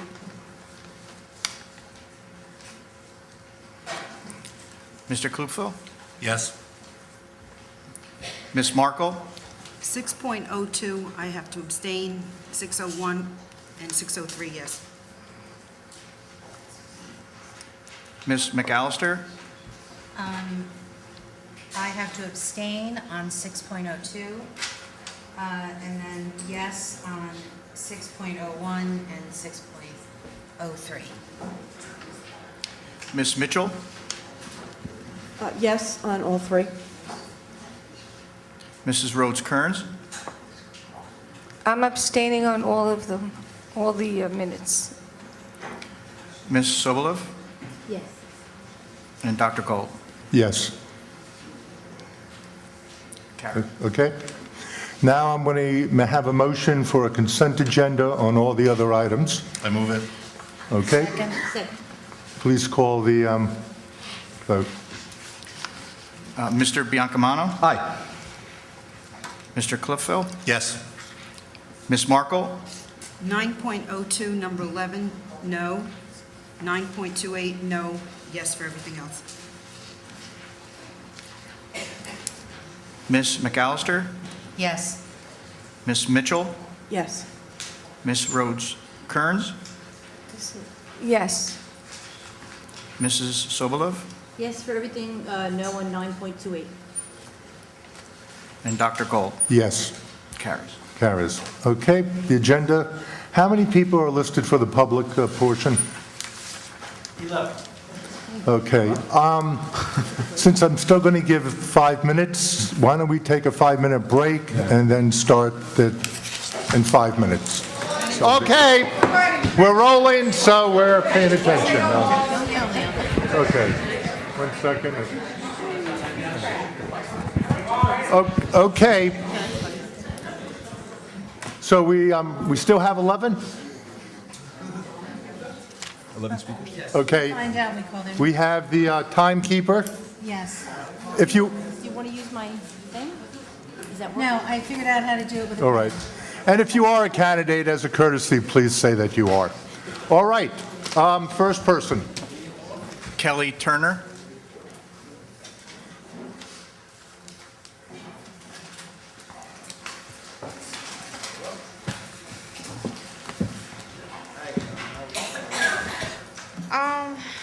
My name is Kelly Turner. I live at,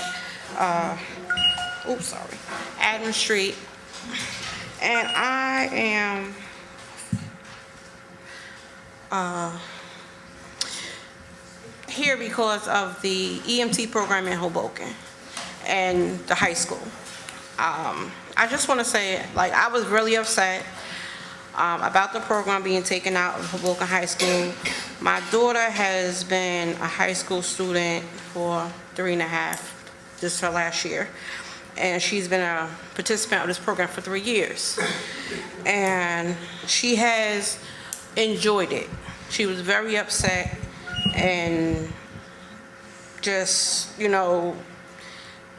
going crazy because they don't want the program to be taken out, and, she has went to the UCC college and did her course to become an EMT, and she's got her 10 credits. So I'm just asking and begging for future students, for the kids that's coming into high school and leaving. I would think that that's something that's best kept in the high school. So this way, if they don't decide to go to college, because we all are not going to go to college, but if they don't decide, at least they have something to fall back on, and they don't have to work at ShopRite for the rest of their life. So this is what I'm saying, that's all. And I just hope that y'all do keep the program, and just keep it. That's all I'm asking, just keep it. Thank you. Thank you very much. Next. Jacinto Sens. Could you repeat it, please? Jacinto Sens. It's Jacinto, first name. No? It's not here. Okay, next person. Patricia Waiters.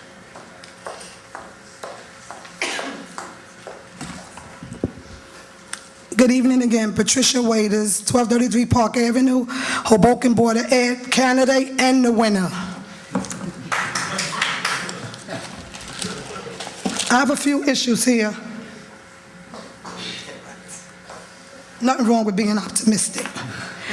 I have a few issues here. One was the EMS. I'm glad you guys came out. I was just looking into the particulars, so I didn't get all the facts. So with that being said, I'm still fact-finding. I don't know if the program was canceled, in the process of being canceled or whatever, but I beg you, plead, whatever you could do to save that program. I met with one young man and his mother. He said he'd been in the program, he was looking forward to scholarships. It had him interested in even wanting to become a doctor, just by starting out with that little medical program they had there. It was very inspiring to a lot of kids, and any programs that come into Hoboken is going to help keep our kids off the street. Please get that program back up and running. I have another few, just 3 more issues. Concerning a few staff members, I definitely don't want to say no names because people need their jobs to put food on the table. But since the beginning of the school year, these things are really mind-bothering. Again, I'm going to reframe. I can hold out for 3 weeks until I become a board member. And I want these things to be rectified. So if you do have some people coming to you, because that's what I told them, let's follow the chain of command. With a lot of serious issues, I know a budget passed, so I don't see why people's stipends was cut, and et cetera, and so on.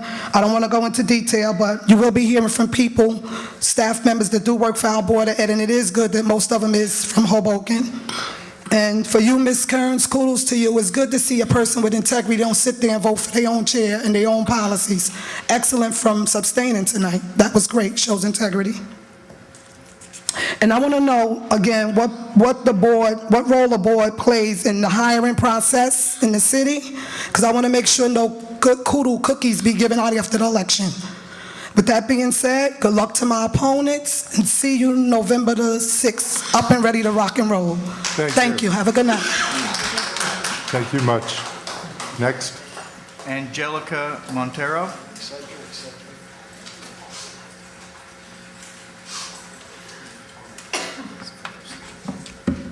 Good evening. My name is Angelica Montero, and I am a former student of Hoboken High School.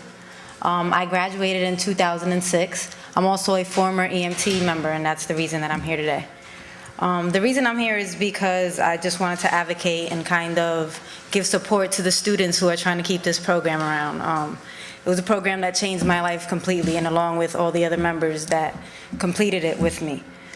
There was an article that came out just mentioning some things about the program, and I just wanted to clarify or at least give a former student's perspective of things that go on in the program. One of the points that was made was that the enrollment rate is too low and that not a lot of students are interested in the program. I wanted to say as the first class, we only had 3 members who actually got certified and completed the program. So now that there's 6 or 7, they said was the last active members. It's something that's been around for 7 years. The enrollment really hasn't changed. The pattern hasn't gone. If anything, there's been more enrollment than there used to be. So I'm not sure how low enrollment is affecting the program.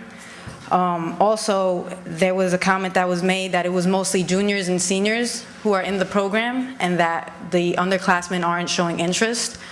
To be certified, the students have to be 16 years old. It's part of the program's rules. So that's mostly going to be juniors and seniors because freshmen and sophomores couldn't get certified if they wanted to.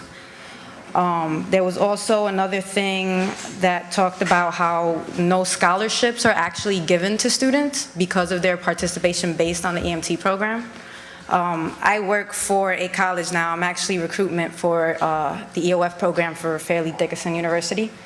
And when we do the reviews to see what students were taken in, and most of the scholarships they get, it's never based off of one program. Not a lot of scholarships are, oh, because you're part of the EMT program, we're going to give you a scholarship. It's more of community service and a holistic approach of how the student is keeping up with their academics as well as with community service and volunteering in school. So the program itself gives students kind of component. It gives them material to put into their scholarship letters. It shows what a committed student they are, that they can keep their academics up while helping the community and volunteering for their neighborhood. Also, it talked about how our students have to leave class and there was concerns about their academics. Since we were part of the program, you can't be in the program if your academics aren't up to par. So I don't see how this program is impacting any of our students' academics. As a matter of fact, I can assure you that if you pull any of the report cards out, you will see that there's no effect at all. I remember when we were part of the program, the few times that we missed classes, because yes, there was only 3 of us rotating when we were doing the calls, but we were never, like every time you were on duty, it didn't mean that you were going to have a call. So just because you're on duty doesn't mean that you're going to get called out of class. When we did get called out of class, it was hardly ever the same class. It's not like every Tuesday at 9 o'clock you're going to get a call. So you're not missing the same class numerous amount of times anyway. And on top of that, it gave us more of a responsibility to stay on top of our academics because we were so involved in the program and we loved being part of this that we knew that we couldn't let ourselves slip. So we would form study groups before school, after school, and just make sure that we stood on top of our academics. Also, there was mention about the Montclair program and how it's not officially a scholarship. Well, if anybody here has or has been through college or has a student in college, you know that the most important, the biggest part of that bill is room and board, especially if they're on campus. So having a program that, okay, it's not officially a scholarship, but you volunteer 12 hours a week and a couple weekends a month, and they're paying for your board, any parent would take that in a heartbeat. Like, hey, mom, I'm going to work 12 hours, and you don't have to worry about paying for my board. No, it's not a scholarship, but yes, it's helping them get into college, and ultimately, that's what we want to do. We want to get our students out of high school and into college. So just because it doesn't directly have a label, it doesn't mean that it's not helping out our students. And I just wanted to say, from the heart, this program really did change our lives. The 3 students that did graduate my year all went on to complete college. I actually got my master's in psychology. My other friend got her bachelor's in, thank you. She got her bachelor's in women's,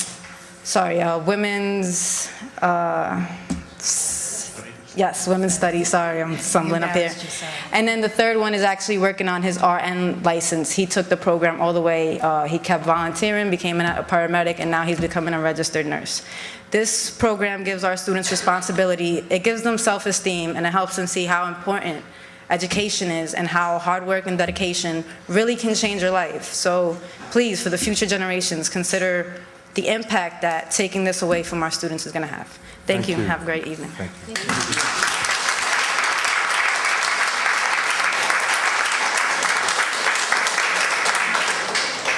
John Mehta.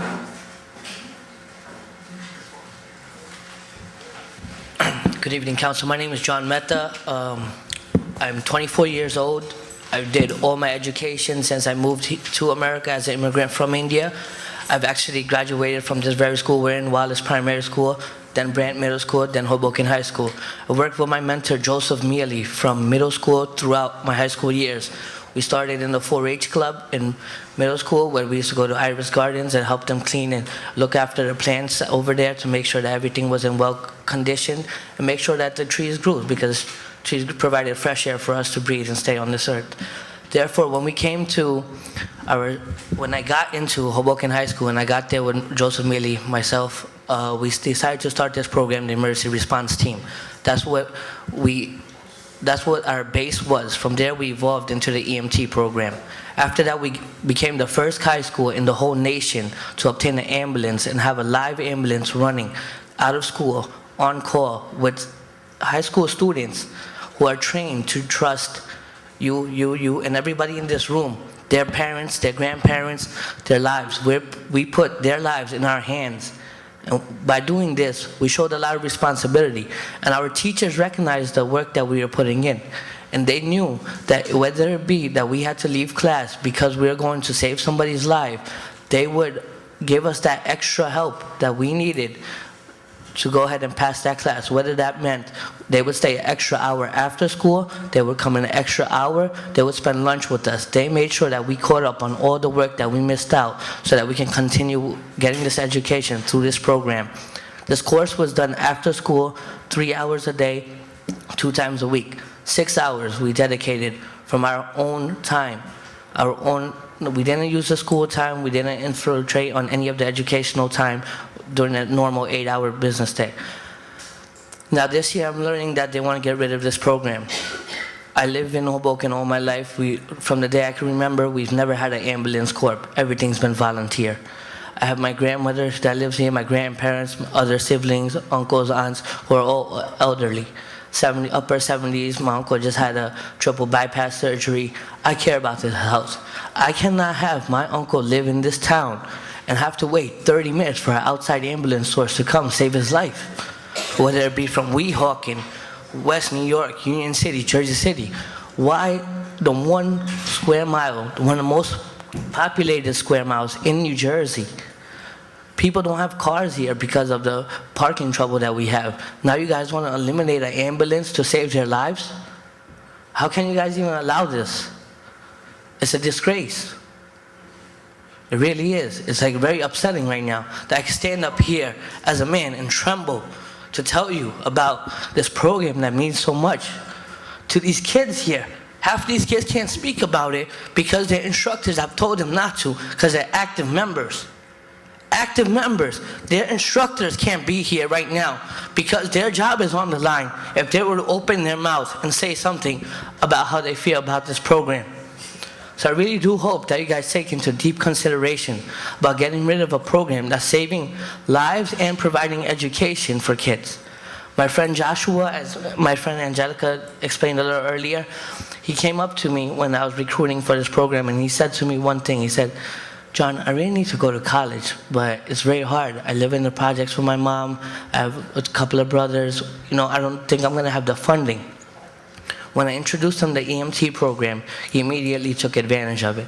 Though he didn't take advantage of the scholarship that Montclair State offered him, he did take advantage of the 2-year program that Hudson County Community College did offer him, in which he was able to become a paramedic. So I hope you guys take that into deep consideration.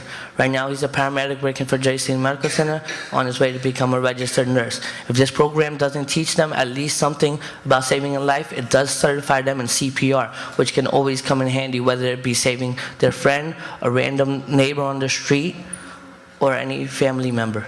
So I hope you guys take into real deep consideration about keeping this program. I know I'm hearing funding is an issue. It hasn't been in the last 6 years. We have our own ambulance. You guys should take pride. Hoboken High School has been known, but nothing about how great our football team's been. Now we're on the map for having a team of 5 teenagers, 17 years old, saving people's lives from heart attacks, strokes, any kind of injury, whether it be. So I hope you guys really consider keeping this program around. And for the members that are in this right now, I hope you guys get to the opportunity that I got when I was in high school. Thank you very much.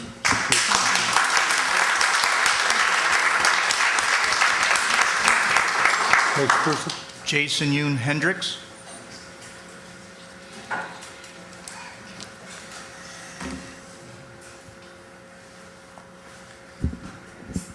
Jason Yoon Hendricks, Monroe Street.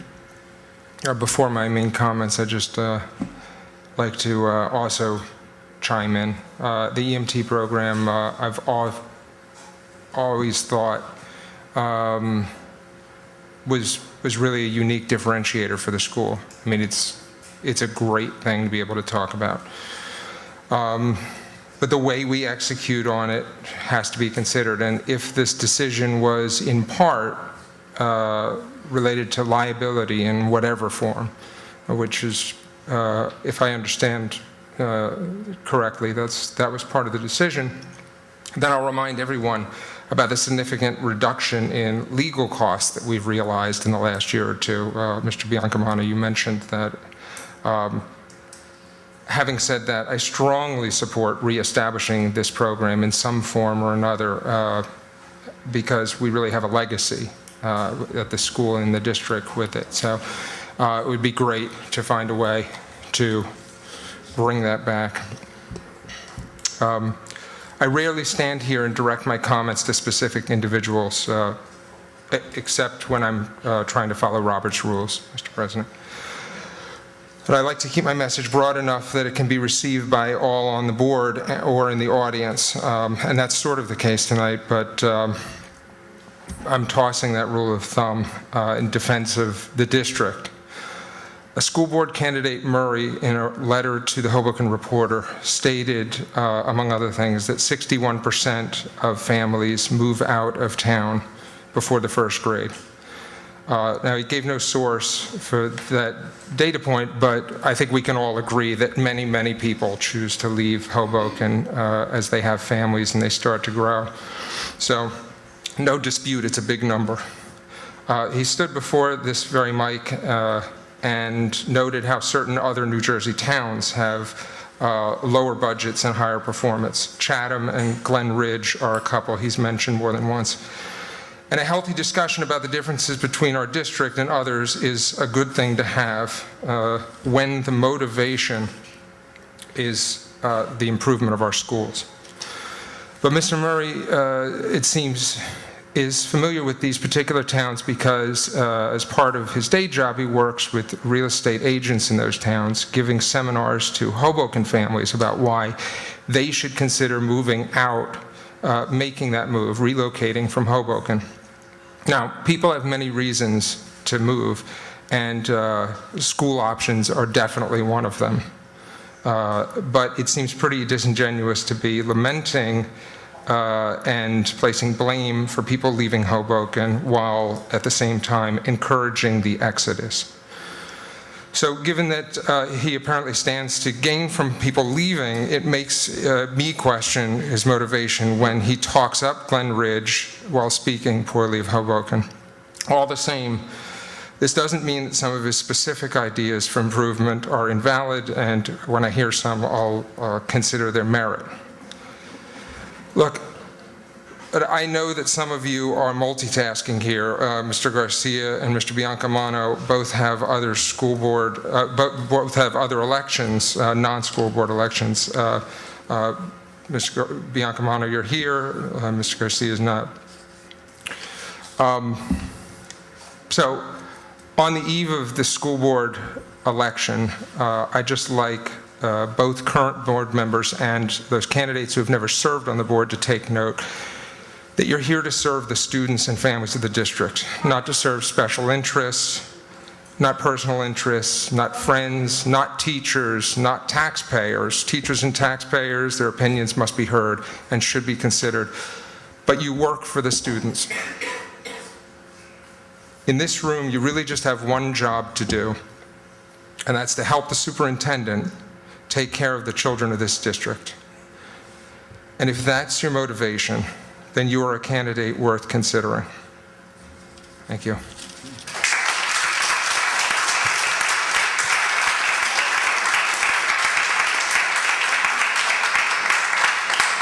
Next speaker. Unfortunately, I can't make out the first name, but the last name is Mendez.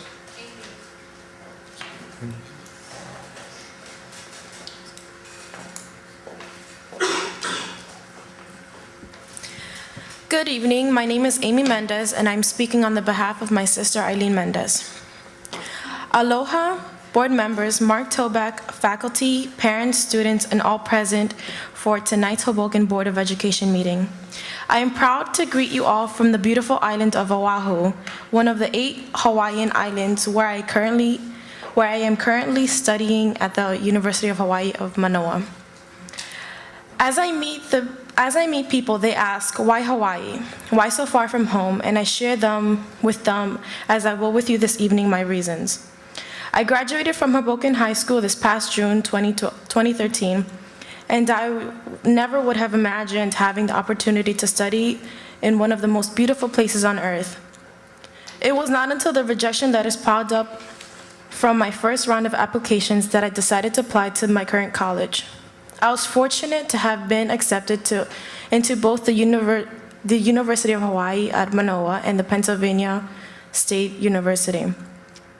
I had options now, but I did not realize during the application process that I had put myself in a tough situation and would be forced to make one of the hardest decisions of my life. Did I want to attend Penn State, which allowed me to go away for college, yet still had the opportunity to visit on weekends, or did I want to take the huge step out into isolated and unfamiliar islands of Hawaii with only yearly visits? Realistically, I asked myself, could I handle being so far away from home if I chose to study in Hawaii? This is where I relied on the nearest and dearest to This is why I relied on those nearest and dearest to me, my family, which consists not only of those biologically related to me, but also the family I gained by being part of the Hoboken High School emergency response team. Of course, my family wanted me to stay close to home as possible. Therefore, I needed an unbiased opinion and advice. This is where I turned to my team and asked for help. They are amongst the many reasons that led me to embark on this journey. I joined the emergency response team my senior year. I wanted to be a part of a team and leave my footprints for others to follow in. My options were few because I was never the most coordinated when it came to sports. Therefore, the emergency response team became my outlet. I was always intrigued by those that hastily ran down the halls with the red suits and walkie-talkies to save a member of the Hoboken community. I was thrilled because it was my chance to be a part of a team. As a member, I was able to benefit from the team and learned firsthand from Ms. Comer of what it takes to become an EMT. For the second half of the school year, those that were prepared were able to attend the Union County College in hopes of attaining an emergency medical technician certification. I will be honest, this material was not easy to learn, and the time constraint made things much more difficult. But it takes a lot of dedication, patience, and memorization to become an EMT. At times, I wanted to give up and drop the class because I was working twice as much as my fellow classmates. My academic classes in Hoboken High consisted of 4 AP class courses. I also had to fulfill the duties that accompanied as a Harvard Model Congress student, privileged to attend the San Francisco trip, and the responsibility as the secretary of the National Honor Society, and the pressure to maintain my rank as number 9 of the class of 2013. I had a lot on my plate senior year, not to mention the college applications I had to complete. I had to keep up my grades in both high school and in the EMT classes, and due to Ms. Comer's support and that of my teams, I was inspired to continue and push forward. Now I proudly parade my EMT certification with the world. It was the best feeling to know that all the work I invested had paid off. It was just as rewarding as walking across the football field on graduation day. I had earned the black EMT and ERT sash that hung righteously around my neck on graduation day. I stood out from the rest in my own way. I left my mark on the Hoboken Hall students and faculty members. I am convinced if it were not for this team, I would not have taken the opportunity to study here in Hawaii. I acquired a vast amount of experience and knowledge that has so far provided me with the advantage over my fellow peers in college. Because of this unique experience, I was inspired to take very difficult courses towards the physician's assistant program. Aside from my personal experiences, it must be noted that students deserve to have the option of joining the ER team. It would be unfortunate if the program ceased to exist. At such a young age, I cannot believe that I am doing what I love. The emergency response team allowed me to explore my passions. There is no doubt in my mind that students who join the team will live to become successful because of all they are able to discover in addition to the regular classes. Sincerely, Eileen Mendez. Thank you.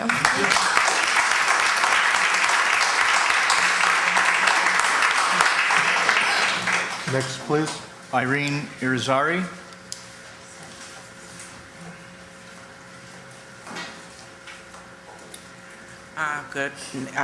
Good evening. My name is Irene Irizarry. I'm the mother of a special needs student who is out of district. Is a Hoboken resident, but is out of district. I would like to know who in their right mind gave the director of maintenance and janitors the decision to make the change to transportation for special needs children. I'm pretty sure he is well qualified for the position he holds now, but I don't think he's qualified to pick up bus transportation for special needs children. In my mind, in my opinion, it should have been the director of special needs along with someone else that's qualified to do it. I have to tell you that it took me, my son came to me one day when this started. He goes, "Mom, I'm not going on the bus anymore." I said, "Why?" He goes, "Because it's too dangerous." And this is coming from a special needs student, okay? The problem has been fixed because they went back to the Hoboken Board of Ed, which do a great job, the transportation. But, you know, really, they didn't do their homework. This company is now being investigated by DIPUS for 2 infractions that happened on the bus. We have my son and other students. Bus attendants on this bus, I'll just give you 1 or 2 examples. She told me, these kids are so rowdy that I tell them if they're quiet, I'll let them use my laptop to watch a movie. I look at her and I say, "Really?" I was a bus attendant many years ago for Head Start, and I know what it is to be a bus attendant. Another thing was, my son started the game with a male bus attendant of trying to catch his finger.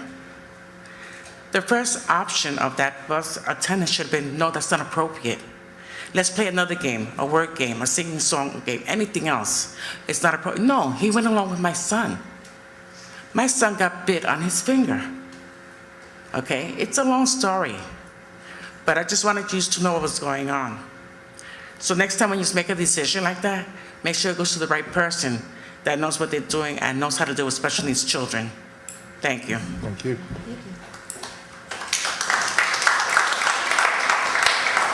Please. Marbil Otera. Again, Marbil Otera. Next on the list is... Okay. No, disregard Ms. Peter Kelly. Thank you, Ms. Peter. Okay. Brian Murray is next. Okay.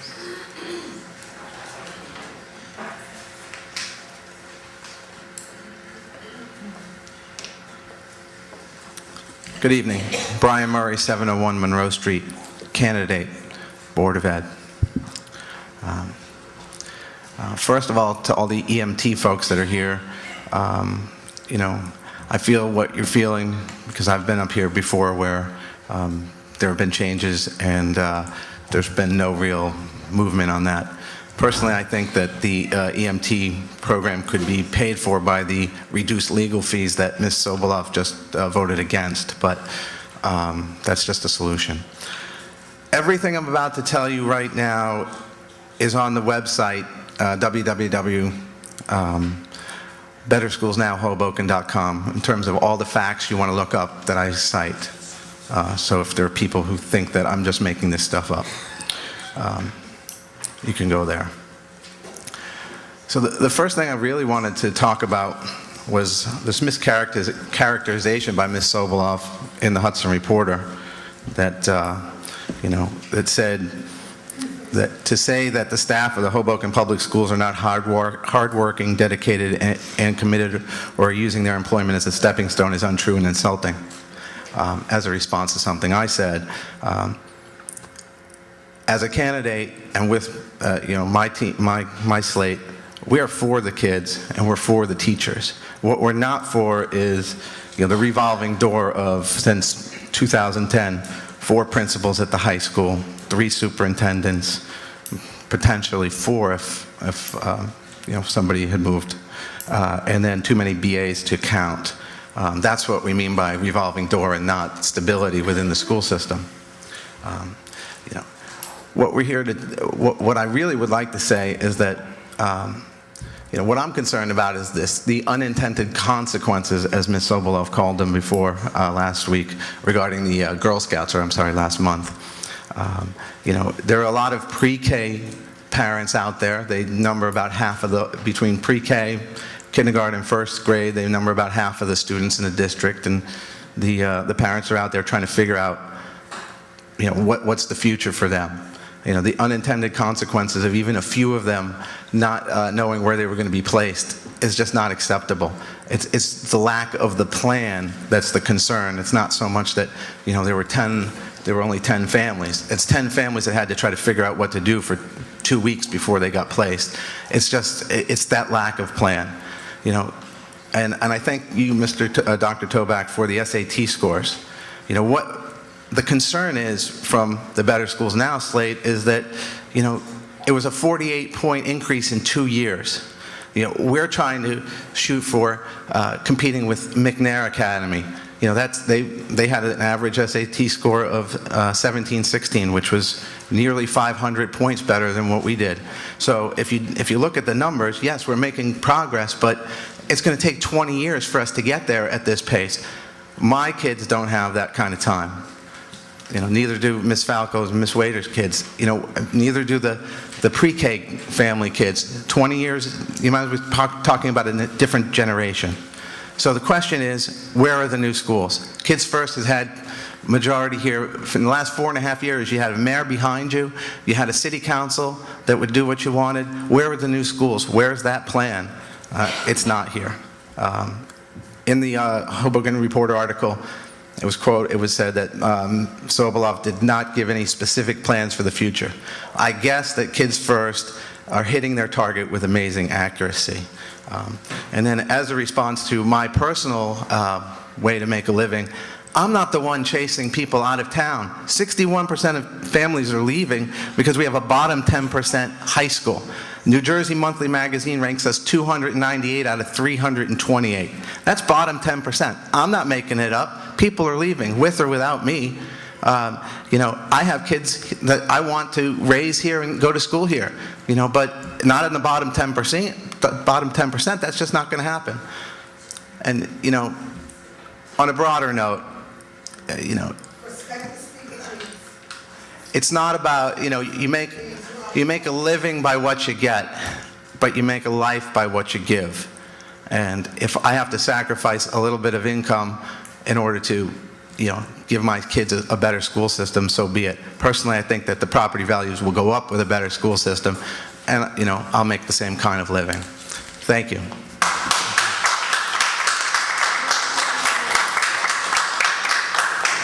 Next speaker. Last one is Mrs. Walker. Don't pass, I'm sorry. Is that all the That's the end of the speakers? list. Was bullied away. Okay, please.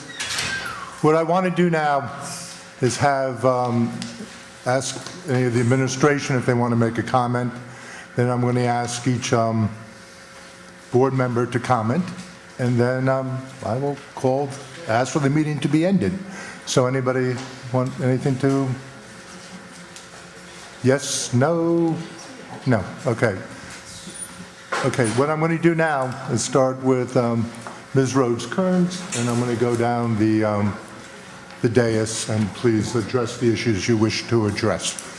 Okay, Mr. Chair, is my mic on? Can you hear me? Mr. Chair, a comment was made at the podium. I'm not sure, I don't remember who made it, but it was about the liability. Is that the reason for the EMT? I can't answer. And I don't understand about the liability. Is it because of the age of the children, or should I hand that to our attorney? Can somebody answer that for me? There was some, sure, we can answer that. That's, first of all, did you see, I posted a letter, and I think I distributed it to the board as well. You did, you posted it on the website, and you Okay. did distribute it to the board. So there's an explanation there for anyone who would like to see. It's on the district website. There's a letter there, and the letter details the rationale behind and some of the issues with the program. So there's two issues with regard to liability. The one issue has to do with the fact that typically a school district, much like a homeowner, if there's any unusual programs, unique programs that exist within a school system, that would be something that you would need to call to the attention of the insurance company, much like if you had some unique thing that you were doing at home that there was risk involved. Training a group of students who are in high school to respond to life and death situations is a serious undertaking. So we ran that by the insurance company, the New Jersey School Board's insurance group, School Board Association Insurance Group, and they declined to insure the program, knowing about the basics about what's happening. And the other thing they said is, well, they wouldn't insure it, but maybe you can go out and find somebody to insure the program. So there's a liability issue. The cost of that is unknown. The other part that the School Boards Association didn't know is that the program has been operating. It's an unapproved career and technical education program. So as you know, from working at the Hudson County Schools of Technology, any type of career program that you operate has to be approved by the Department of Ed, Office of Career and Technical Education. The program has operated for years, has not had the approval. I checked it out with the Department of Ed. We don't receive Perkins funding, which is something that would be available if it was an approved program. So that is another important issue.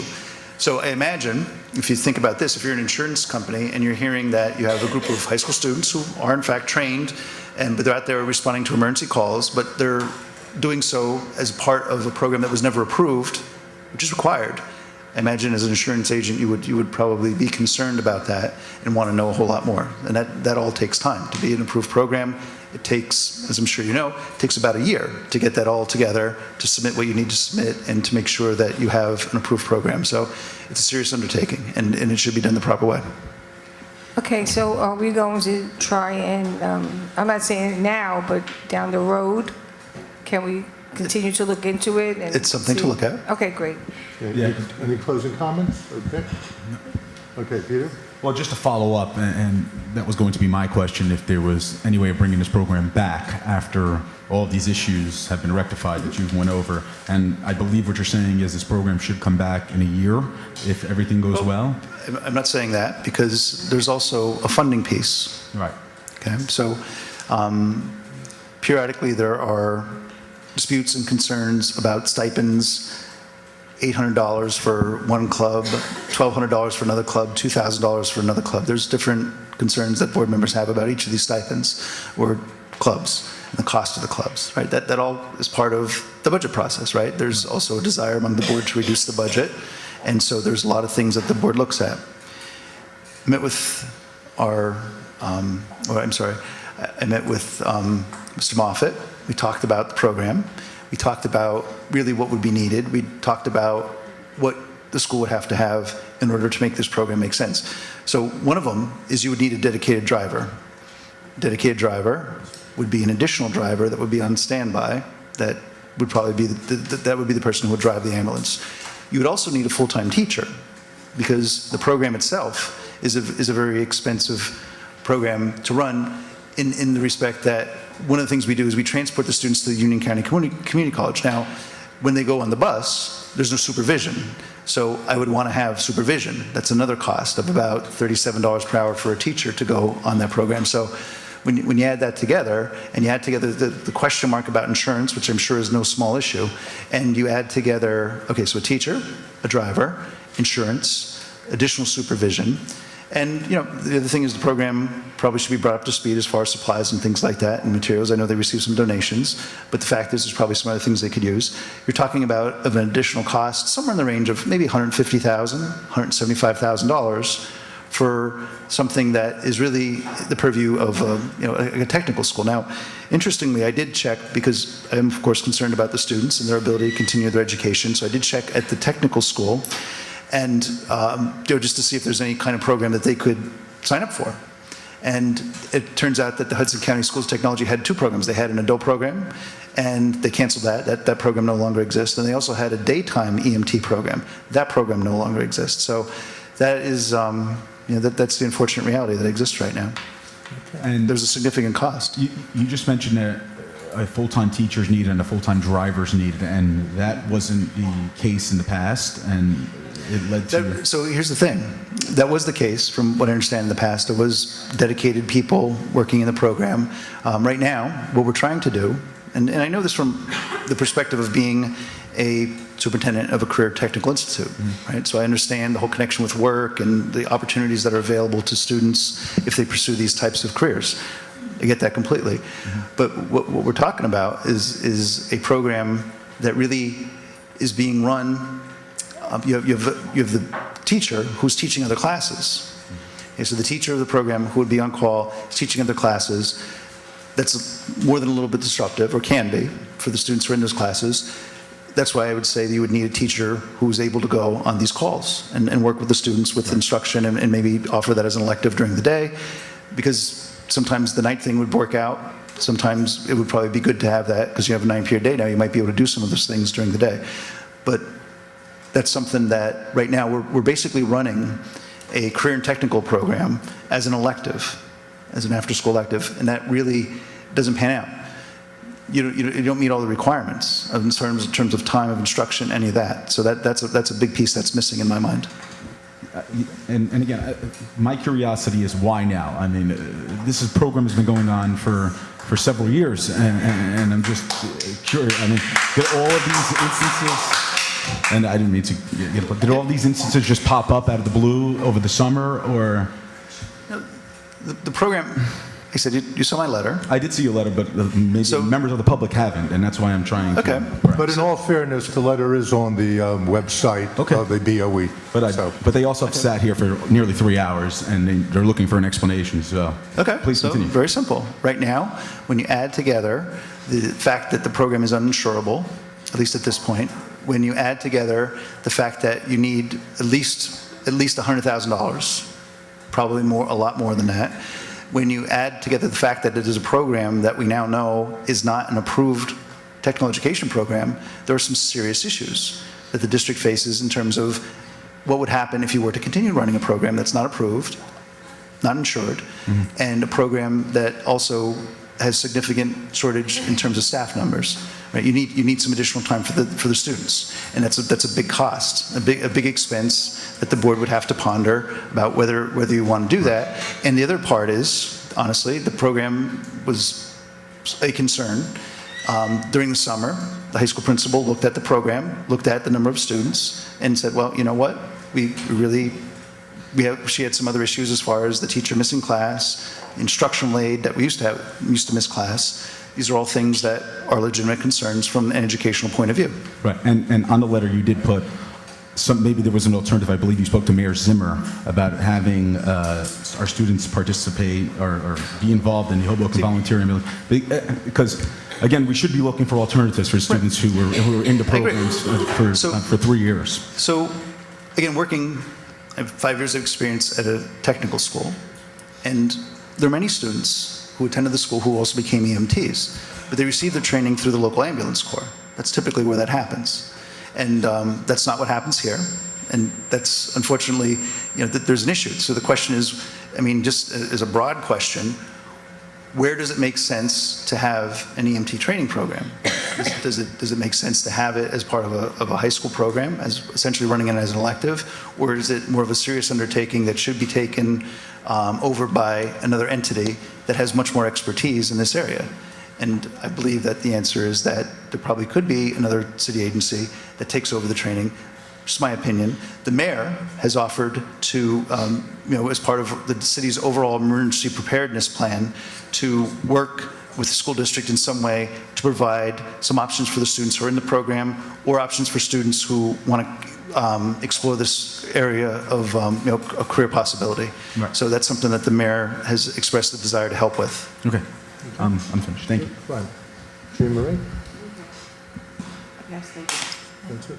I just had a quick remark, because there was a few aimed at me, so I just wanted to, I would hope that if people were going to quote me or attribute things to me, that they would be accurate and honest.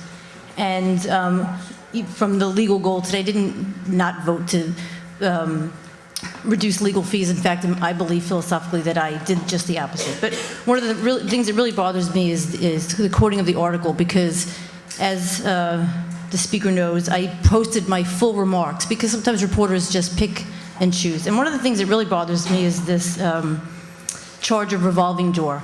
And in my full remarks, which I believe he has read, I state that we have only had 2 superintendents in the few years before Mr. Roslowski had left early in his term, so we've had 2. And then in the business office, Mr. Davis had worked with the business office, even though there was maybe a little bit of short changes over time. But in that time, our state rating in the finance office went from 41% to 95%, and we even won a national award in fiscal management. So that was why I was insulted when somebody would insinuate that the teachers and the staff and the administrators, or the students for that matter, of this district don't work hard. I think it's insulting, and I think it's untrue, and if anybody wants to read the full remarks and then come and have a discussion with me, I would welcome that. Because also in my full remarks, I will say to Mr. Murray once again, that I've said almost every meeting since then, it's easy to come to the podium, but come and meet with us. Our emails are all public, the meetings are public, the curriculum committee meetings are public, everybody is welcome every month, and I wish that it could happen that way, in a more respectful manner, and we could all get along and cooperate, as opposed to this kind of contention that comes during election cycle. That's what I wanted to say. I just wanted to say to Ms. Montero, if I'm saying your last name correctly, Ms. Mendez, and John, I didn't hear your last name, so Mr. John, that though you came to address a concern and something that you're upset about, it's very impressive when we see Hoboken High School graduates who express themselves so eloquently and so politely. And, I certainly, to you two, your 2006 graduates, it's wonderful, and congratulations on your recent graduation. It's really wonderful to see our graduates that are doing very well for themselves, and Hawaii, of course you picked Hawaii. But I just wanted to say that first. And to also that those that have not had the opportunity to go to the website and read Dr. Toback's explanation of the EMT program, because it is very sad, and we do, as a whole board, certainly feel for the children that or the young people that were in the program that are not. But when you read the liability issues, it really needs to be rethought, and we can't operate a program that's this summer under investigation. We realized that we're actually not insured for, even if it had been going on for a period of time uninsured. Once you realize, you have to immediately do it, because now the insurance company is aware that we had this program, and we have to stop it, because they won't allow us to have we can't have something going on. They'll take away our full insurance, just like with a house and a bad dog, so I just wanted to mention that. And the other, and I do think we do have the volunteer ambulance corps, and I'm glad that the mayor has expressed interest. That was good to hear. And the other, just wanted to remind everyone that we are a public school district, which means all children from Hoboken are welcome, and then we also have the choice program where children come in from out of district. But we do not academically, it's not a high school where there's a test. And to make a comparison to McNair, which is a high school that children test into in Jersey City, and that is why it has been one or two, part of the reason why it's been one or two atop the New Jersey high school lists for decades. And that is, we want to look at our students, which is a total population of children, and see that the improvements that we're making in testing is valid and should be commended.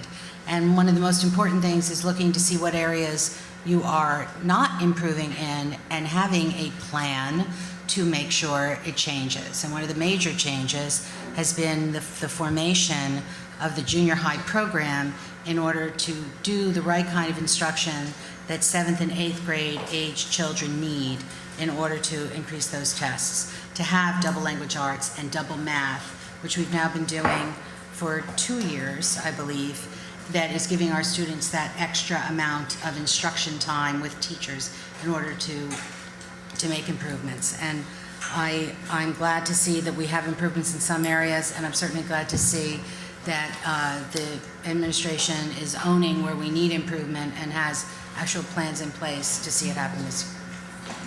Okay, please. Okay,